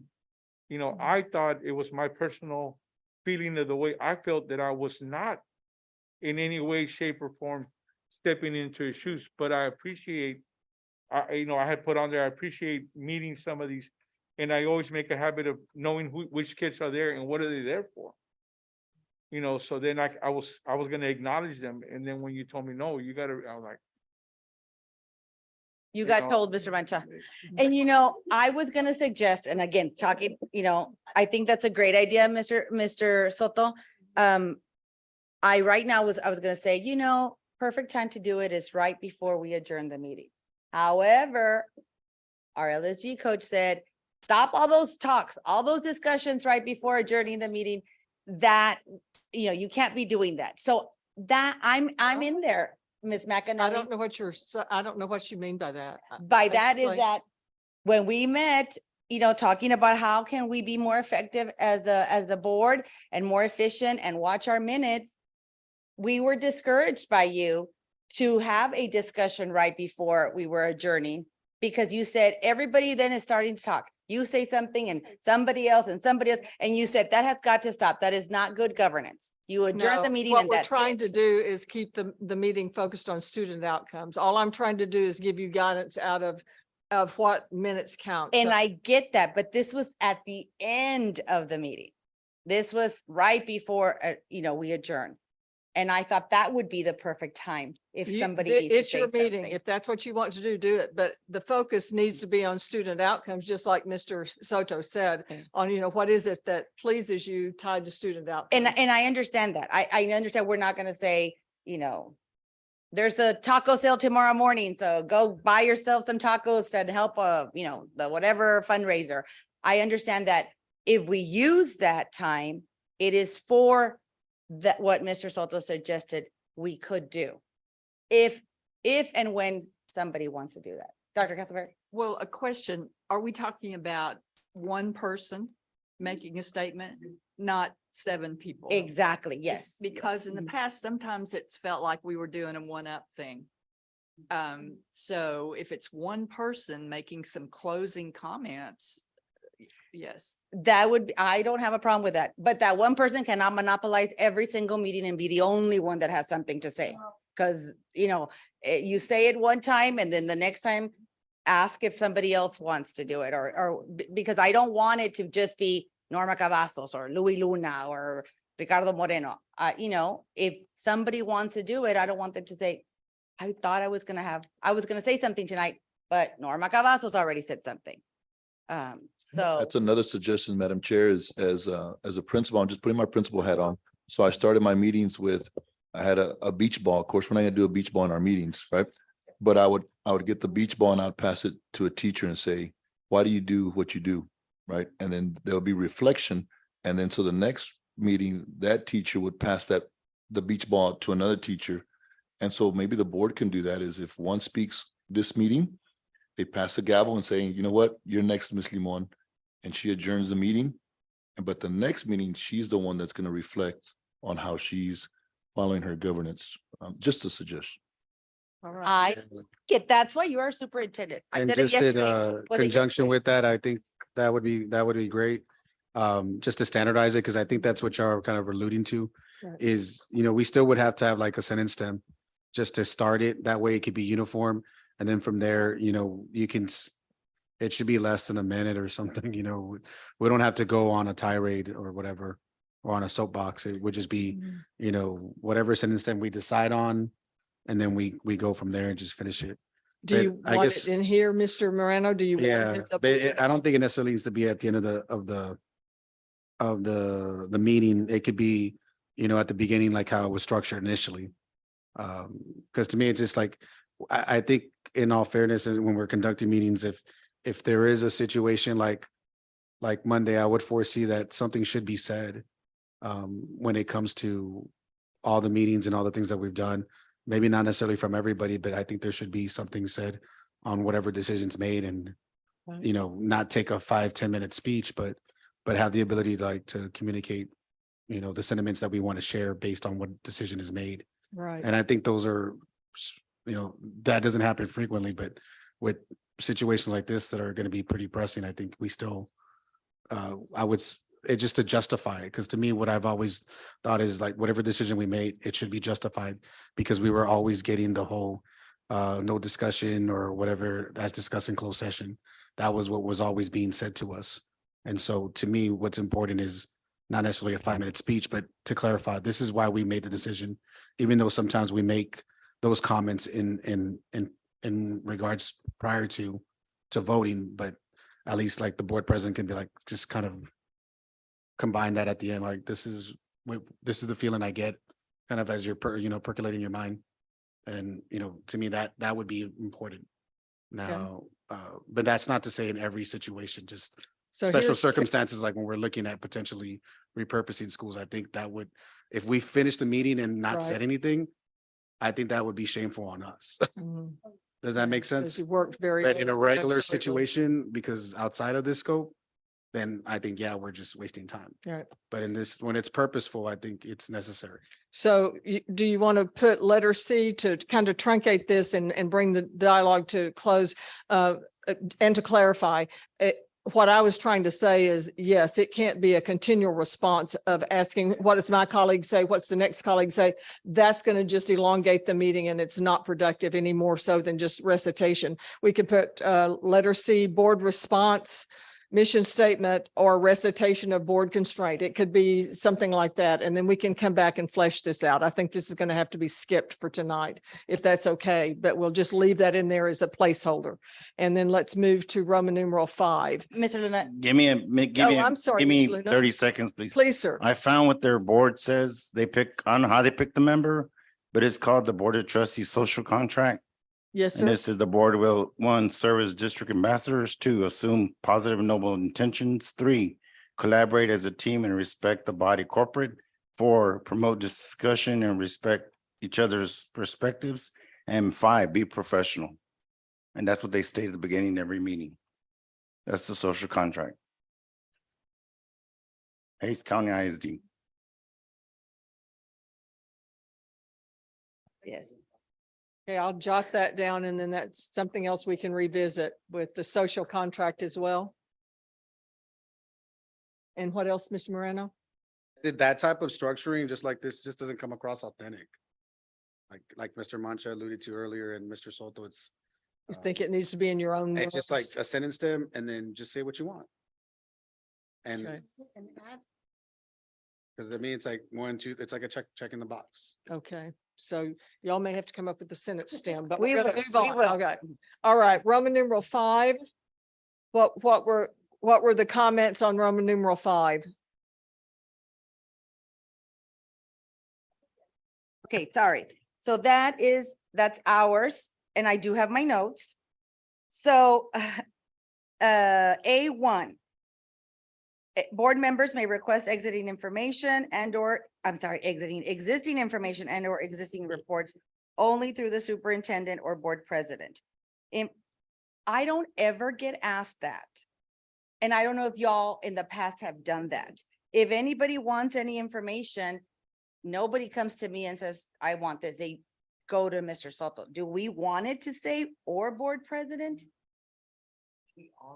If I can go back when I first got on board, it's never said that, I was freaking out on that it says. I mean, because the question is directed to the superintendent, you know. So I never understood why we changed it. Because So it used to be just superintendent. And the years I've been board president, it's always been directed. And even if you would have said that to I would say, Mr. Mancha, you need to talk to Mr. Soto, because, so I was gonna suggest to remove board president. And what about in the Okay. next sentence? The next sentence, information. Either. Yeah, I don't have a problem with that. However, I do want added on there is disclosure of members' name requesting information or reports should not be disclosed, I guess. No disclosure of members' name asking information or reports. Because there might be some things that I want to ask our superintendent that I don't want to be judged on. I don't want someone to go, why is she even asking that? You know, there's things that I may not understand as well as other members understand. And I just think that no disclosure of members' name asking of the members, no disclosure of the members' name asking for information or reports should be there. I think everybody should be comfortable enough to ask. Because if it's a question we should know or a report we shouldn't have, Mr. Soto will say, I'm sorry, ma'am, but that's actually something I cannot share with you. And I have talked to legal or whatever the situation is. But I don't want anybody knowing what I ask or what Mr. Mancha asks. The information is going to be provided to all of us. I just don't think there's no need for a name to be disclosed as to who asked for that question or that information or who sent that email. Is that okay with everybody to leave it that way? I like the way Miss Patty puts it. She just puts on there by board member request. And I think that's, to me, that's. Oh, that's Yes, but adequate. board members I don't are then need- I don't need to calling, know- but then board members are calling and saying, who sent that? Who's requesting that? Who sent that email? I want it on there though, because it does bother me. Nobody should be able to pick up the phone and call Mr. Soto or staff and say, I want to know who requested that report, or I want to know who asked those questions. So I do want that in there. There's a reason why names aren't disclosed. There's a reason how, there's a, what do they call there's a reason why Patty sends it the way she does with particular language. All right, so we'll. I add don't think that any of us language. should pick up the phone and call and say, who sent that request? Who's asking? Just- Just, it's happened, and that's why I want it in there. Just to be clear, there will be times when I'll ask Mr. Soto for that information, so. I'm sorry, you're our conservator. And so you are TA right now and what, yes, I was gonna say, yes. I want to know when she's asking for the information. I'm just kidding. But I just, it bothers me. It bothers me that there are some of us on this board that feel they can pick up the phone and just, I want to know who. You're getting the answer. You see the question, you're getting the information, or you're not. Sometimes it'll say, we'll have to discuss with legal before I can, provide the information. And it Okay. just doesn't sit well. That is borderline gray area out of your trustee lane. And I want that written on there. I want Okay. no disclosure of the board member's name asking for information or reports. Well, Okay. then on that, Madam Chair, just kind of like what Dr. Casper noted, I'm sorry. Then it's only fair that if she's asking for specific, like only instances, I think it should be fair. She should be asking all the time then. It shouldn't be based on, oh, that triggered my curiosity. It should be based on, well, then ask every time, then you might get a better idea of who's asking questions. And I don't have a problem with it. The I'm problem. not saying that. I'm No. saying it because what she referenced. Oh, 'Cause She I have a. she said I might ask on certain times. And to me, to be equitable to all of us, it should be every time. And she certainly can start asking every single So- time who sent it, but I should not be allowed to call and ask. And nobody else should be allowed to call and Okay, ask. we have about 30 minutes. And so if we can, yes, ma'am. I want that on there. I really do. Okay.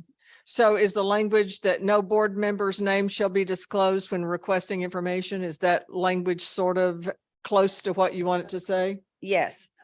Mhm. Non-disclosure. Non-disclosure of members' name requesting information and or reports. Okay, what about on number 2? 5, did y'all have anything on number 2 or on letter B, inquiry regarding scheduling? No. Mm-mm. Or number 1 on the next page on 10, or letter C, contact with district council, legal counsel? Mm-mm. Okay, and No. President, I don't know, on contact a district legal counsel, 1, I have, or board president. took that out. Yeah. So- It said board president. So are we adding or no adding? No, I think it should just stay the same. Okay. Let it go through Mr. Soto. Okay. Yes, let it go through Mr. Okay. Soto. Because it was says board president. so that takes us, I think, to Mr. Luna and Mr. Soto. Is that correct? Group 4, I page know. 10. Just in general, my global thinking is, on 1A, the two things I had was, page 10, section 6A1A. Just that section there was two things was, to take out, somehow reword it to the superintendent or the superintendent's designee. Because once I go back to my TASB training, like we said earlier, he is our only employee. So even during the meetings, I know it gets kind of chaotic, or not chaotic, but people start asking Ms. Casey, and we start asking Dr. Salinas and Mr. Soto.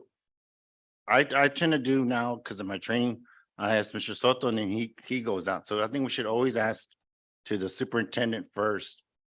And then he designates whether he's gonna answer, he'll direct. And so that's part of what this is saying too, because that makes it in our BOP that we are going to the superintendent first and foremost. Yes, sir. And that's on 1A. You would like to see superintendent's designee removed? Is that what you're saying, Mr. Luna? Yes, or we said something earlier, like the superintendent or whoever the superintendent designates to. That one says refer the citizen, parent, or student. Citizens, parents. Right, but this isn't just in general. We're trying to see during So even during this process, we need to go to Mr. Soto first, direct the question to Mr. Soto and then he can go, right? Ms. Patty, Ms. Casey, Dr. Salinas, or whoever. But I think that's also the relationships that we built with our superintendent. We know he's gonna defer and say, Dr. Yeah. Nelson, so why are we gonna waste time and say, hey, we can also say, Mr. Soto or Miss Casey, are you, to whom do I direct this to? Because a lot of times Mr. Soto will just defer and let, whomever the point of information is coming from, right, sir? Or how do you feel like?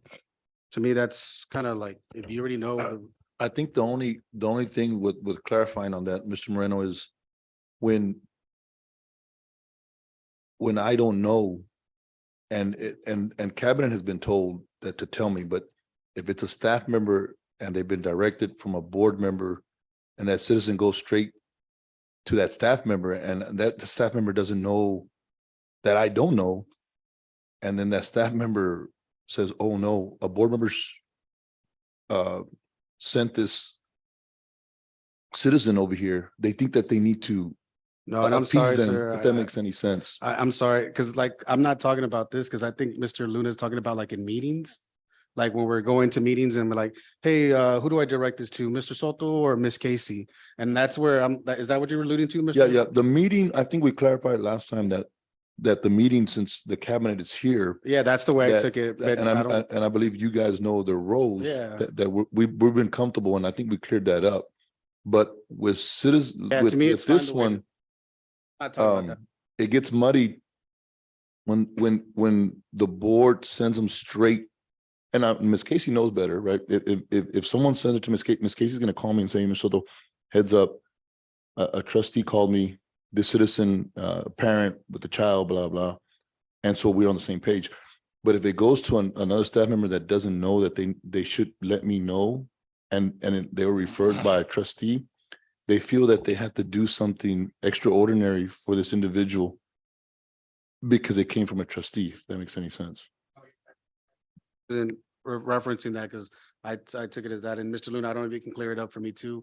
Were you referencing that, or were you referencing? I guess I was referring general, but that makes, I wasn't just That's what about kind the of, citizen thing. I usually always go to him Yeah. about those complaints first. yeah, because to me, I took it as like when we're in board meetings, you're telling that we should direct every question to him. And it's like, I know there's a lot of times there's some questions that he's gonna defer to Miss Casey or Dr. Enosa, and I already, it's like, well, I can ask, or I'll be like, hey, sir, would you? So that's where I was. But I coming- think I'm also referring to, we should establish that pattern of hierarchy in our questioning and in our hierarchy of our behavior, because that way the committee knows who we're going to. And it's the same thing across the board. That's what I'm trying to get to is For best practices.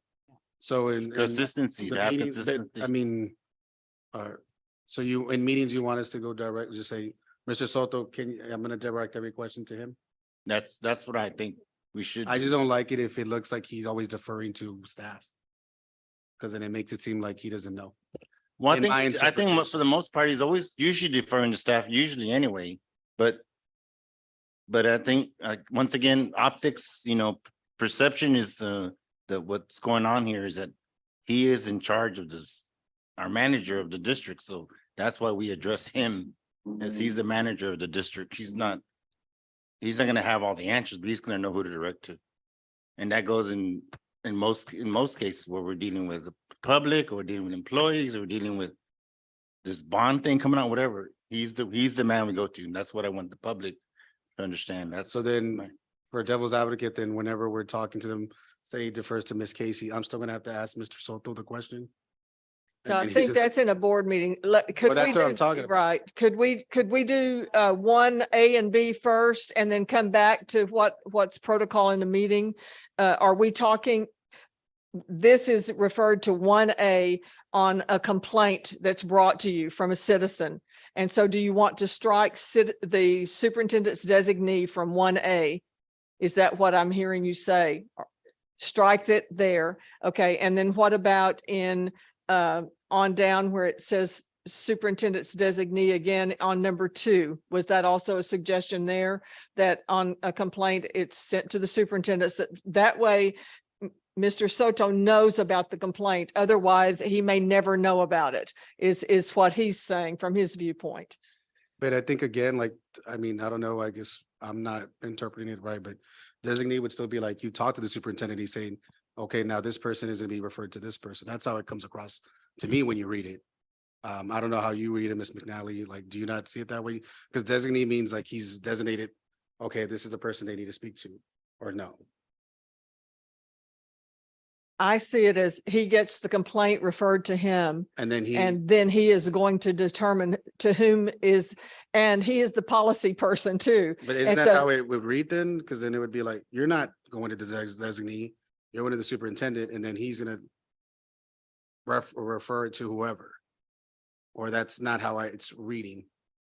I think. Am I taking it too yes, literal? I think so, because it's. Like, I mean, because it's supposed to be literal. Refer the citizen, parent, or student to the superintendent or the superintendent's designee. So it's asking me to refer the citizen to our superintendent or to the designee. And I shouldn't have to refer them to the designee. My only referral should be Mr. Soto.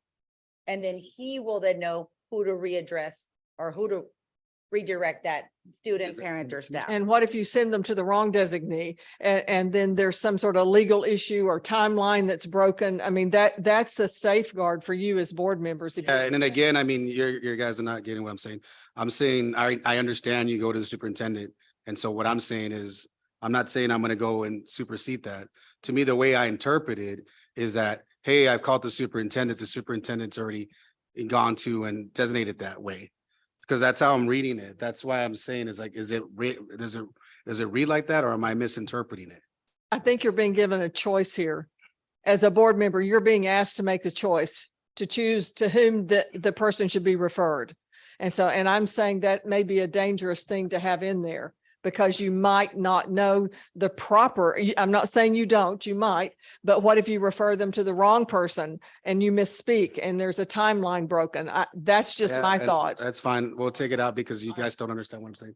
Yeah, Because all I'm saying is like, I know for a fact I'm gonna call the superintendent. I'm not gonna call the person back and say, hey, the superintendent told me to go speak to this Yes, person. Mr. Moreno, but What I'm saying is the superintendent, like the way I read it is like, well, then the superintendent has a designee if he's sending it to somebody else. But I think that if we just take that out, anyone else that's gonna come after we leave. And I get it now because it's Okay. like, I'm interpreting it this way and someone else is interpreting it a different way. Yeah. So I get that, but again, y'all keep saying it a certain way to me. And I'm like, I'm not asking it that way. So that's why I'm referencing it back this way. So I Okay, get well- it now. Let's just take out or the superintendent's designee. Is that good? Perfect. Yes. What about A3? Anything there, Mr. Soto or Mr. Luna? And B, number 1A, No, the rest is fine. I think we agreed. The only other was going back to A1A, the first A about, I just asked Mr. Soto, if he understands the way I need more clarification because once you're impartial and the situation goes before the board. I'm just thinking about it. I know a lot of people in this area. I mean, I worked here and I do talk with them, but I don't want to be standoffish to our community, to our constituents. And so I didn't understand how we need to reword that because we are remaining impartial, but we're at the same time, we're not going to be a jerk about dealing with the public because we don't want to answer the question or we don't know what to do. And so that's what I was asking for more clarification. As a board, we can state that our responsibilities. Which one are you on, sir? 1A, the page 10, 1A, 1A, little lowercase a. Madam Chair. I believe Miss McAnally, this is on page 10. It's back on 6A, 1A. And where it says remain impartial, I think it's just the difference is what we're going through right now. And what some of the trustees did was when they went to the town hall, some citizens came to speak to you. And well, this is more about a complaint and a grievance. And those are not really complaints. They were just more verification of the facts. And so I believe the board can listen to the constituents. I believe all of you have talked to your constituents and the community, and you're able to listen to them. And then you told them, well, if you do have another concern, if you do have that concern, you're going to reach out to the superintendent for clarifying issues, right? And so Mr. Luna just wants more clarification on saying me being impartial doesn't mean that I can't listen to them, because we're going to listen to, especially as Board of Trustees, you're going to listen to the community. So I think he's thinking is it mean that when they come up to me, oh, I can't talk to you, I can't say anything, and then walk away? Of course, that's not what it means. And so that's what, yeah, and that's what he's wanting, some clarifying, a better language to be able to, as a trustee, that you're able to listen to the community, but you got to stay impartial. I mean, Madam Chair. That's a very good thing that you're bringing up, Mr. Luna, because when a new board member comes in, he doesn't really know. You know, he has just block walked and told the people, I'm here to listen to you, I'm here to be able to help you. Same thing with staff. And then you come in and then you're told, oh, no, if you read it wrong, you're being told, no, you can't do that. You know, which to me, as long as it's not something that's a grievance area or a matter that he or she has not followed the chain of command, that's the only time I stop them. If they're asking for questions about something that's going on that has to do with everybody in the community, then I try to answer their question to the best of my ability. If not, I direct them. But, it is something for a new board member that they need to learn. And it has to be worded, sometimes it will have to be worded word by word in order for them to understand what we know, the differentials between both. I think that's right on, Mr. Mancha. Also, it's like, remember, as you come along and collect all this knowledge, you can state the facts like Mr. Soto mentioned. Like, there's no way where you should be like, I can't answer that, or I can't talk to you. You should never feel like you can't talk to someone. But like Mr. Mancha mentioned, is if they're going to the point where I need to do, I'm going to do this, or I'm going to do that. Do you think I should do this? Or would you agree with this? Or would you when they get all fiery, then that's a point where you're like, oh, I'm gonna have to excuse myself or recuse myself from this conversation, because if this ever comes to a point of a grievance, you could hear, you want to empathize with people, so you definitely want to give them an ear. Sometimes even they can just chew you out, whatever. But you shouldn't feel like telling them rudely, like, hey, I can't listen to that, I'm out of here. Because that should be the last thing you should be doing. Just be like, politely be like, oh, look, we're gone to a point where it's already gone beyond that threshold, and I'm gonna have to excuse myself from this conversation. Especially if they're saying, this and that, or if they're asking for like specific information, you're like, no, we can't go down that rabbit hole. So yeah, I hope you don't feel that way. Because I mean, I can imagine the people you talk to that you told that to. I mean, that's Okay, so let's go to page 11, was under board members' visits to campuses. Was there any change there on A through E, Mr. Luna or Mr. No, Soto? no, we had no other changes. Really. I do. I made some notes. I told you all we're gonna hate me by the end. So I think it's important for it to not only read campuses, Oh, no, Madam Chair. because, I'm sorry. Well, we're gonna go back to 10 real quick.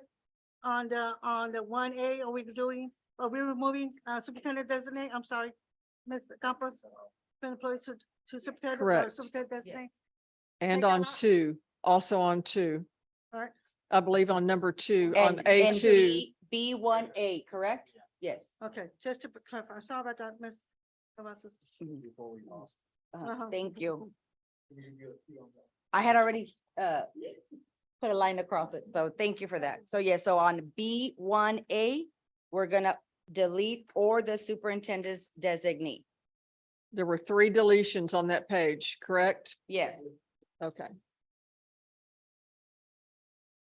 Then top of 11, B and C, there were no changes. And then I believe we're on number 7, board member visits to school campuses, Ms. Cavazos.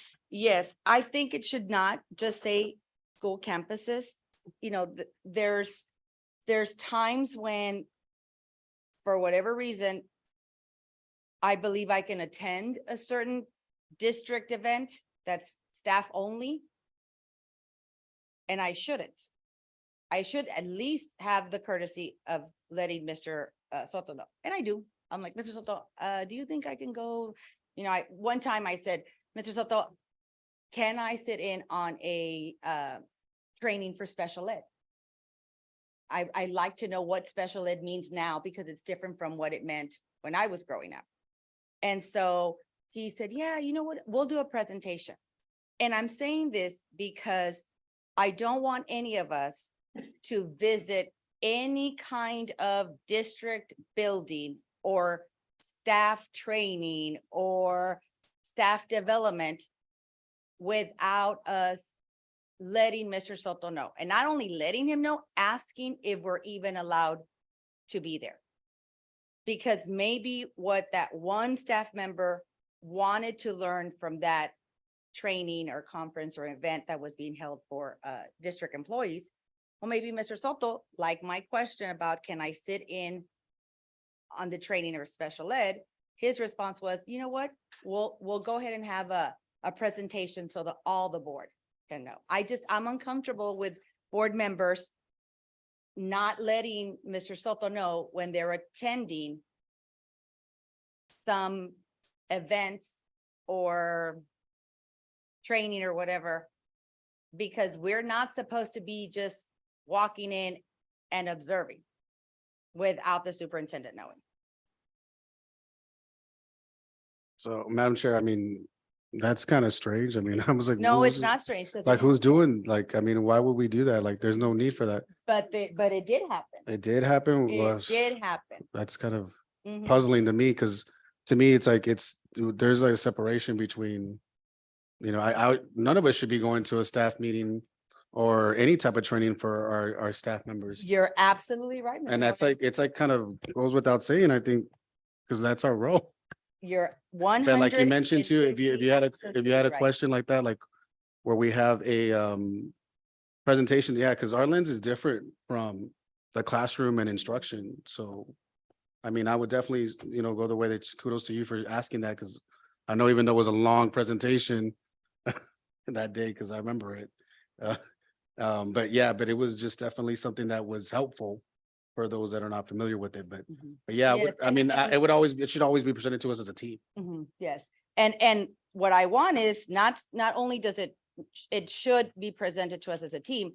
I don't think any of us should walk into any type of district employee anything without letting our superintendent know. And even at that, thank you.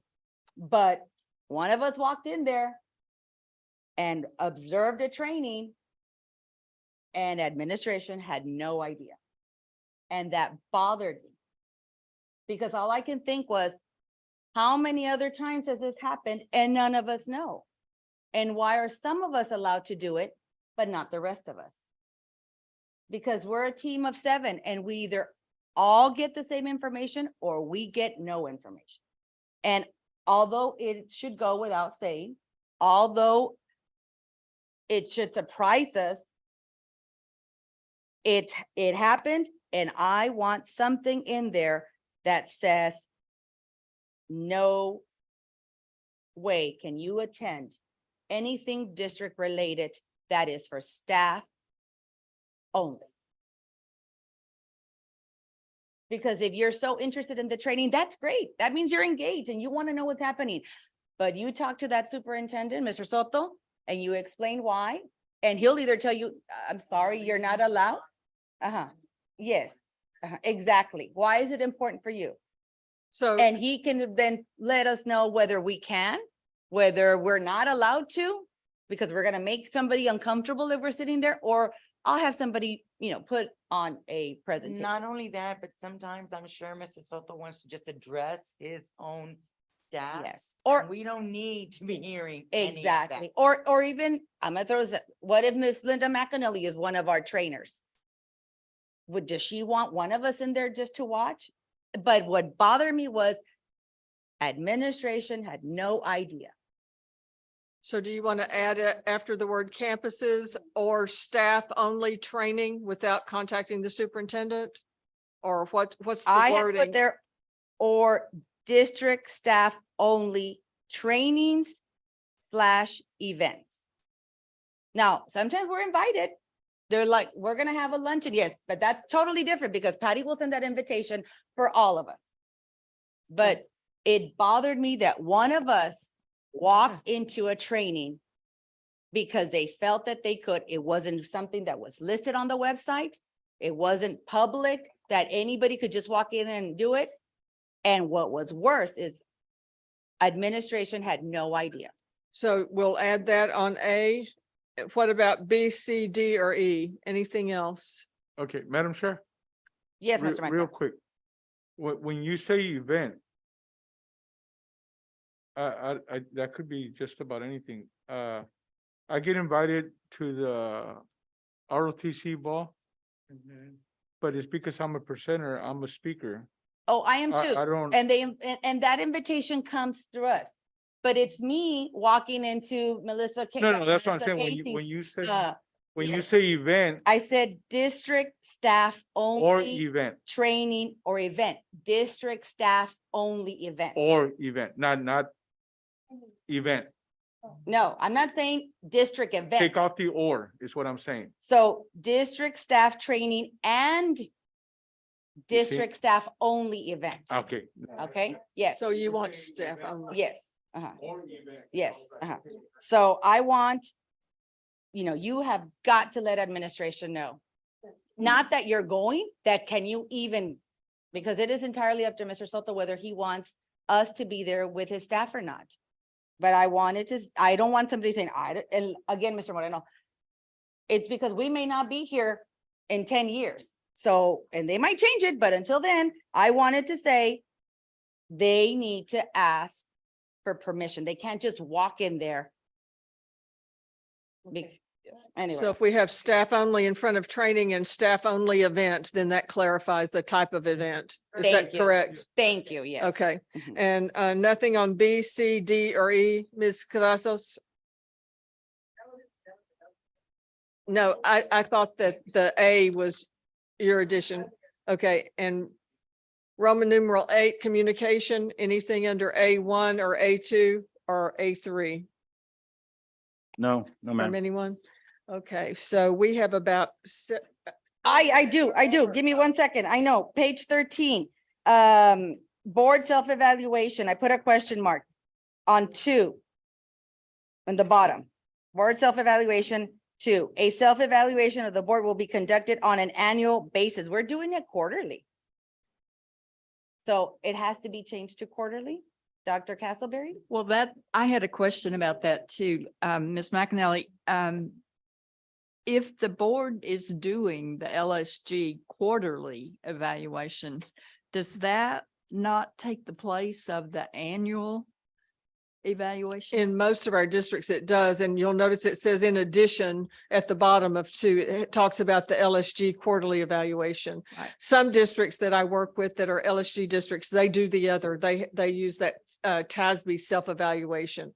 This just gives you the latitude to do both if you chose to. That'd be a lot because you're already doing a lot with the quarterly.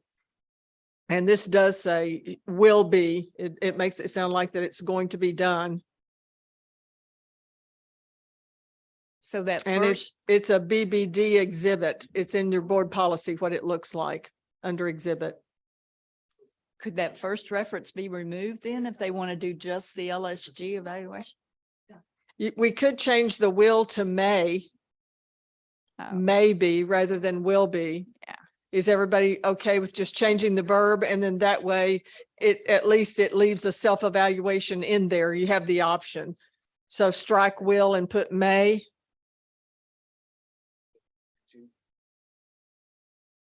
Because you're doing the one, Because may be conducted on an annual basis, mhm, right? right. But you will do your quarterly evaluations. So, all right. May be reviewed and approved. And yes, sir, it would have to be changed to support number 2's change. Good catch, Mr. Moreno. I didn't have that note on there.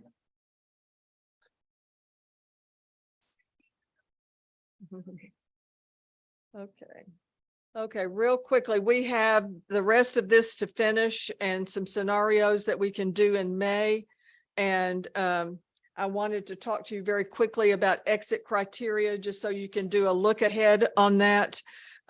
We're already doing you'll notice on GPM 2.2 that's listed here, one of your GPMs for the exit criteria for December 31st, 2023 is that we'll do these quarterly training sessions, and I'm going to send Patty those dates in May for us to go ahead and try and set that date, although I know it's super busy. And then this is the one to start to do a think about. Related to, you were at, when Miss Patty and I went back and figured, Ms. Cavazos and I had come up with 14%, but Miss Patty and I redid that yesterday or today, and we came up with 17% with our calculation. So I'm going to give you the 17%, but because of the planning meeting, you're right in what Ms. Ortiz asked, how are we going to reach that? Because if you go back and look historically, I was going to show you where you were. This is where you guys started in 2019. Some of you were not on the board there, but you'll notice you had 16 points. And so when you start to get frustrated, guys, you need to realize where you started. This is an ongoing process. And so it doesn't happen in 5 years. For some people, it doesn't happen in 10 years. It's putting yourself to a model of growth. And so this is where you are, where you've been. And the 75 over on the far left and the 71 and then the 70 a quarter ago was before your planning meetings. And so it is affecting you. It just is. And so your choice is either to deal with that, but how are you going to get to the 35% before December? That's a thing to think about. And so either you're going to have more opportunity in your planning meeting where you talk about data related to LSG, or some kind of thing. I've been visiting with Ms. Casey, and we'll try and do some brainstorming around that. But what can happen at the planning meeting that's not happening, and what can happen at the regular meeting? Yes, Ms. Ortiz. I'm just saying that when I'm going over that and I see that we get 0 minutes. Yes, ma'am. And 143 on other topics discussed, I said, so Miss Casey, you're going to have to help us with that, because I don't see us having that meeting and being effective. If we're getting nowhere and we're going downhill, since we've had the Wednesday workshops, Right. we're going downhill, we need to stop it, because that is taking up a lot of our time. It is. And staff time, and we're getting 0 credit for it. That's right. 0. So that was my point. Yes, ma'am. And that's why we have Ms. Ortiz keeping the time. And so absolutely, so that you can be aware that is costing you time, and it's costing staff time. And that's the next thing that we're supposed to do. You remember, is to do staff time tracker. And Miss Patty's already done that at Mr. Soto's request on what it cost for one board meeting, how much it cost the district. And we're going to do it one more time before your June self-evaluation, so that you can start to think about, is that meeting, is it worth it? So, Madam Chair. yes, sir. Oh, I'm sorry. No, I'm not the chair. Okay, most of us get either we get it through email or we get it by package before the Wednesday meeting. And I've been pushing this for the last 2 years. We need to read it before the Wednesday meeting. We need to send in our questions before our Wednesday meeting. So when these people come and present, they already know the questions. So that takes up a lot of the time. It's when we start asking a bunch of questions that we should have sent in. I read the thing thoroughly. I stay up until 4 o'clock in the morning and I read it thoroughly, even though I have to get up at 6 in the morning the next day and go to work, because that's my duty. And if I have questions, I'll send them in. If I don't, then I don't worry about it. And that's why during the meetings, I rarely talk, because I already did my homework. I already did what I was assigned to do. And I've been doing this for years. And a lot of times people tell me, you never ask no questions. Well, because I already did my homework. I already know what I'm supposed to do. So a lot of the times it's just us making it last longer because we're asking questions that we should have asked before. And I'll go one further, Mr. Mancha, you're real good at letting the community know. The reason I don't ask is because I already Yeah. asked the questions, and that's really good. My fault, though, I'm a visual person. I can read it, and until somebody is pointing it out, that I'm like, okay, I have a question now. And so I do like it because then that creates more questions. And the following day, I'm at that night at 3 a.m, I'm sending Mr. Soto questions. Because even if I read it and I do, it triggers other questions or I understand it when they're presenting it to me. But I agree, we should all be prepared. We should all come here. Kudos to you that you can see the words in your mind of what it means. I can't, but I make sure that any other questions that come, I'm constantly writing. And then those emails go to Mr. Soto that night in the middle of the night, So unfortunately. here's the Madam thing Chair, about, Madam Chair. oh, I'm sorry. Yes, sir. So one thing, if you can clarify too, Ms. McNally, so our first work session, I was just looking at the emails, October 13th. So October 17th of 2021 was our first work session. So it's been about 17 months.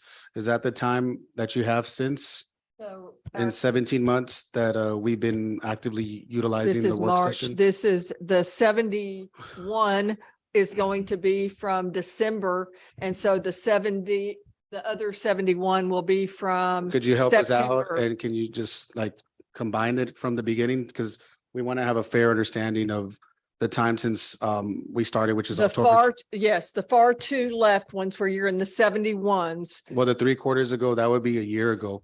Yes, sir. We have another 5 months on Uh, top of that. Okay, I don't have that with me. But I'm if you sorry. could do that for us, I think that will get us a better feel of how this has actually worked. If it worked well at the beginning and then we deviated or, vice versa. Because it based off of having our work session already last week, it's already been 17 months that we've been actively using that tool of a work session. Okay. All right. And then the other thing too, I mean, we have the safeguards in place with the 3 minutes. I don't think that happens, but like you mentioned, the special ed, that meeting, that special ed presentation took 3 hours. And we didn't even ask any questions, really. It was literally like 3 hours because of the Right. presentation. And like, it's like, well, what do you do? What did we do there? And that's been my argument Right. since the beginning is we don't get credit because of the presentation that is put together by staff.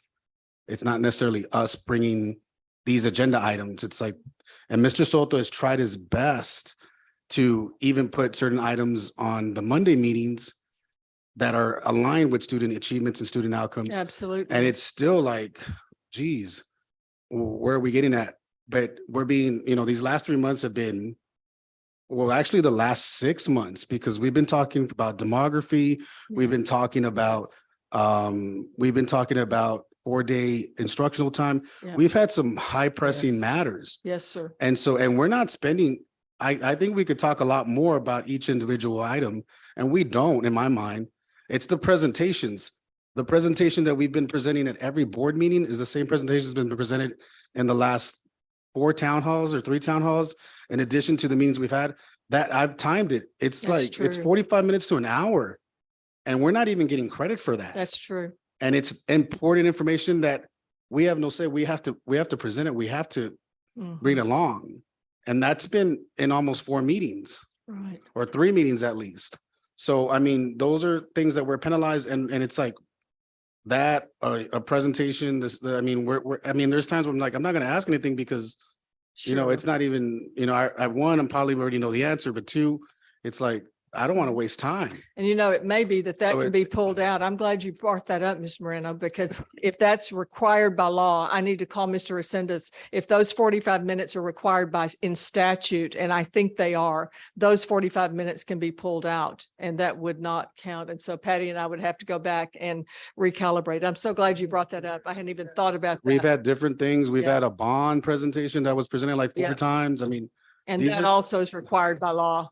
and it's like, So we're that's just, excellent that you brought that up. so, I mean, there's a lot of things that I think we should be reclassified or reconsidered on how it aligns to, because that's been our argument for the whole team is just like, Sure. these are things that we're not asking for. It's just what's being, Well, and y'all, yeah, required. yes. Mr. Moreno, I like what you said, and I'm gonna ask Ms. McAnally. could you provide Mr. Soto so that he can then send it to us? From the very beginning of us starting those work sessions? Are they improving? Are we improving by having the work sessions? Or are we, not?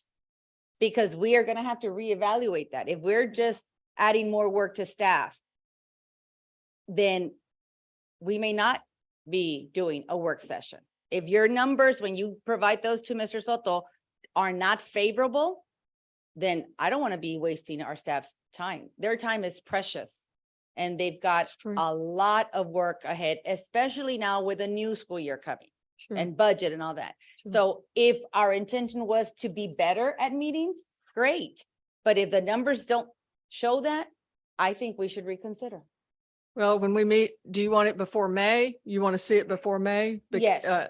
Before we meet again? Yes. Yeah, please. because I think a lot of it too, and I, hate for dominating the conversation, even though it seems like I always do. But the idea is really, a lot of times we have the work session and a lot of those things don't align. Again, like I said, so we're having the work sessions and they're hurting us. And that's what I'm gathering, right, Ms. Ortiz? Like we get 0 minutes. Yeah. And we spend, and actually we finished those work sessions, some of them in less than 3 hours. Yeah. And so it's like, we should have had, they don't count for us. They count against us. Yeah. So I'm like, geez, that stinks. Let me just thank you for your work. Thank you for 3 nights in a row. I don't know if anybody's thanked you for that, but thank you for that. Thank you for what you're doing. Madam I Chair, I appreciate just your got one time. thing, Ms. Yes, Linda, sir. is, would it help the board? Because I know that there was a comment that, the board doesn't ask enough questions and they don't understand, like Mr. Mancha alluded to. And Ms. Ortiz said, let's be more efficient during those work sessions. The board does ask they do ask questions, and the community needs to know that. And I think you guys ask us questions, we answer the questions as a team, and then you ask us the same questions again.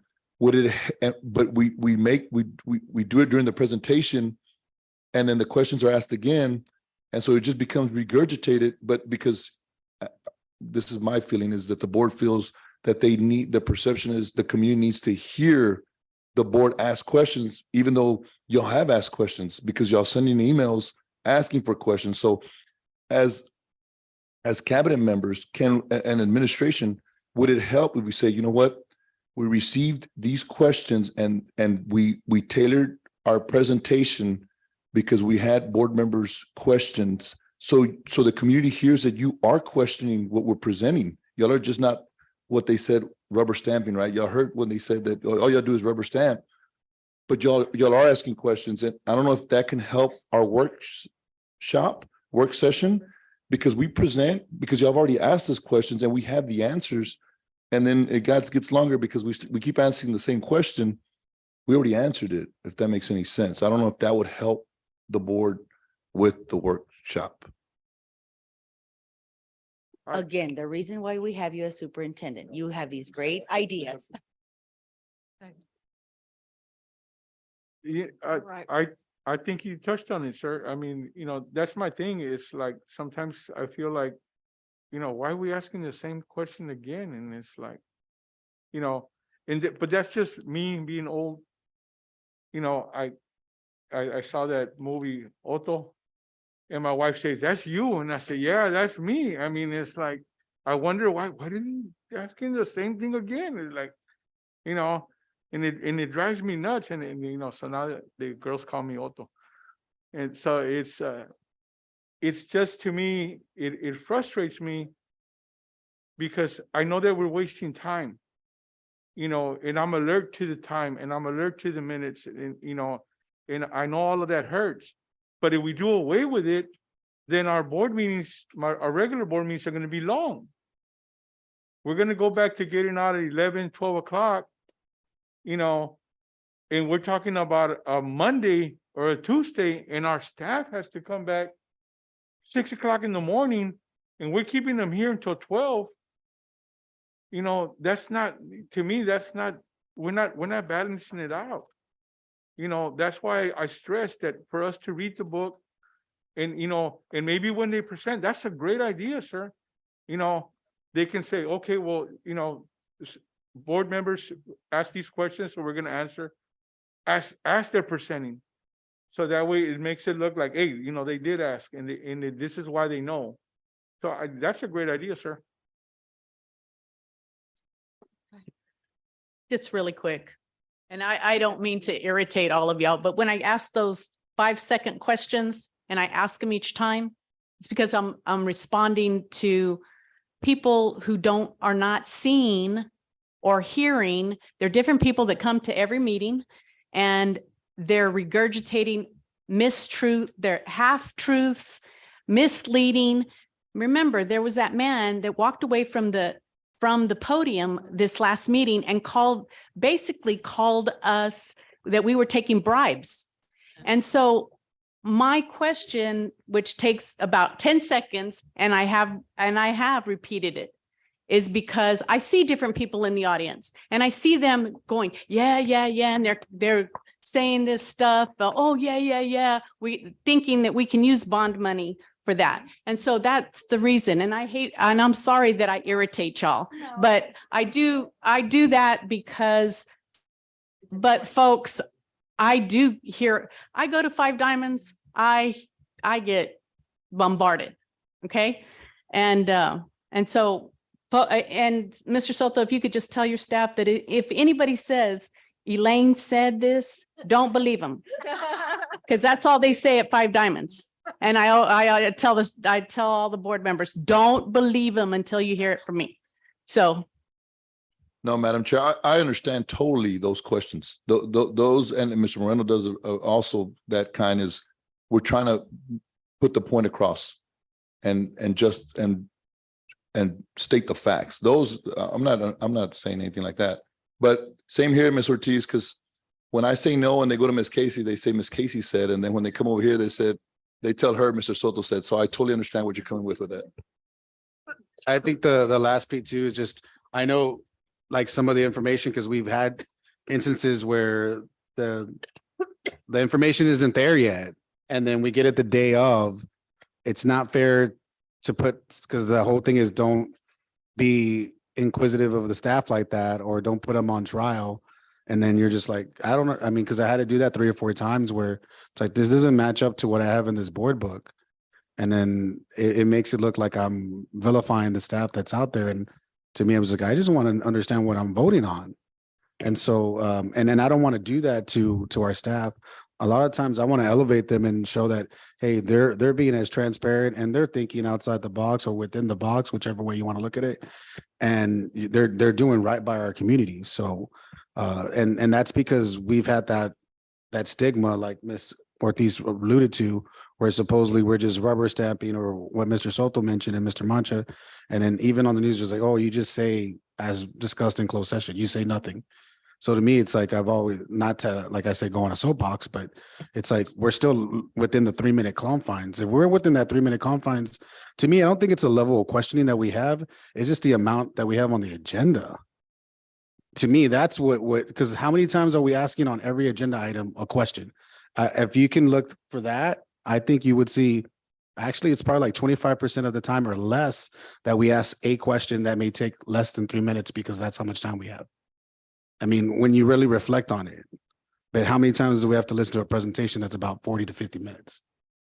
So, I mean, that's my understanding. That's my interpretation of how things are. Board and Mr. Soto, thank y'all for your time. We'll finish. I'm sorry we didn't get through. Thank you for your work. I appreciate it.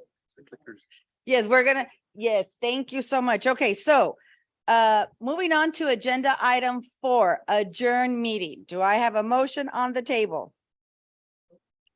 No. Still have to do a motion. Yes, we still do a motion in a second, and then we vote, and then I take the time. Madam Chair, Yes, Ms. I Lee, move to adjourn. is there a second? I second. Okay, so now using your little clickers. Okay, can we open the vote to adjourn tonight's work session or training, LSG training? Okay, vote if you want to. Okay, can we close the vote? 7, yes, adjourn meeting, yes.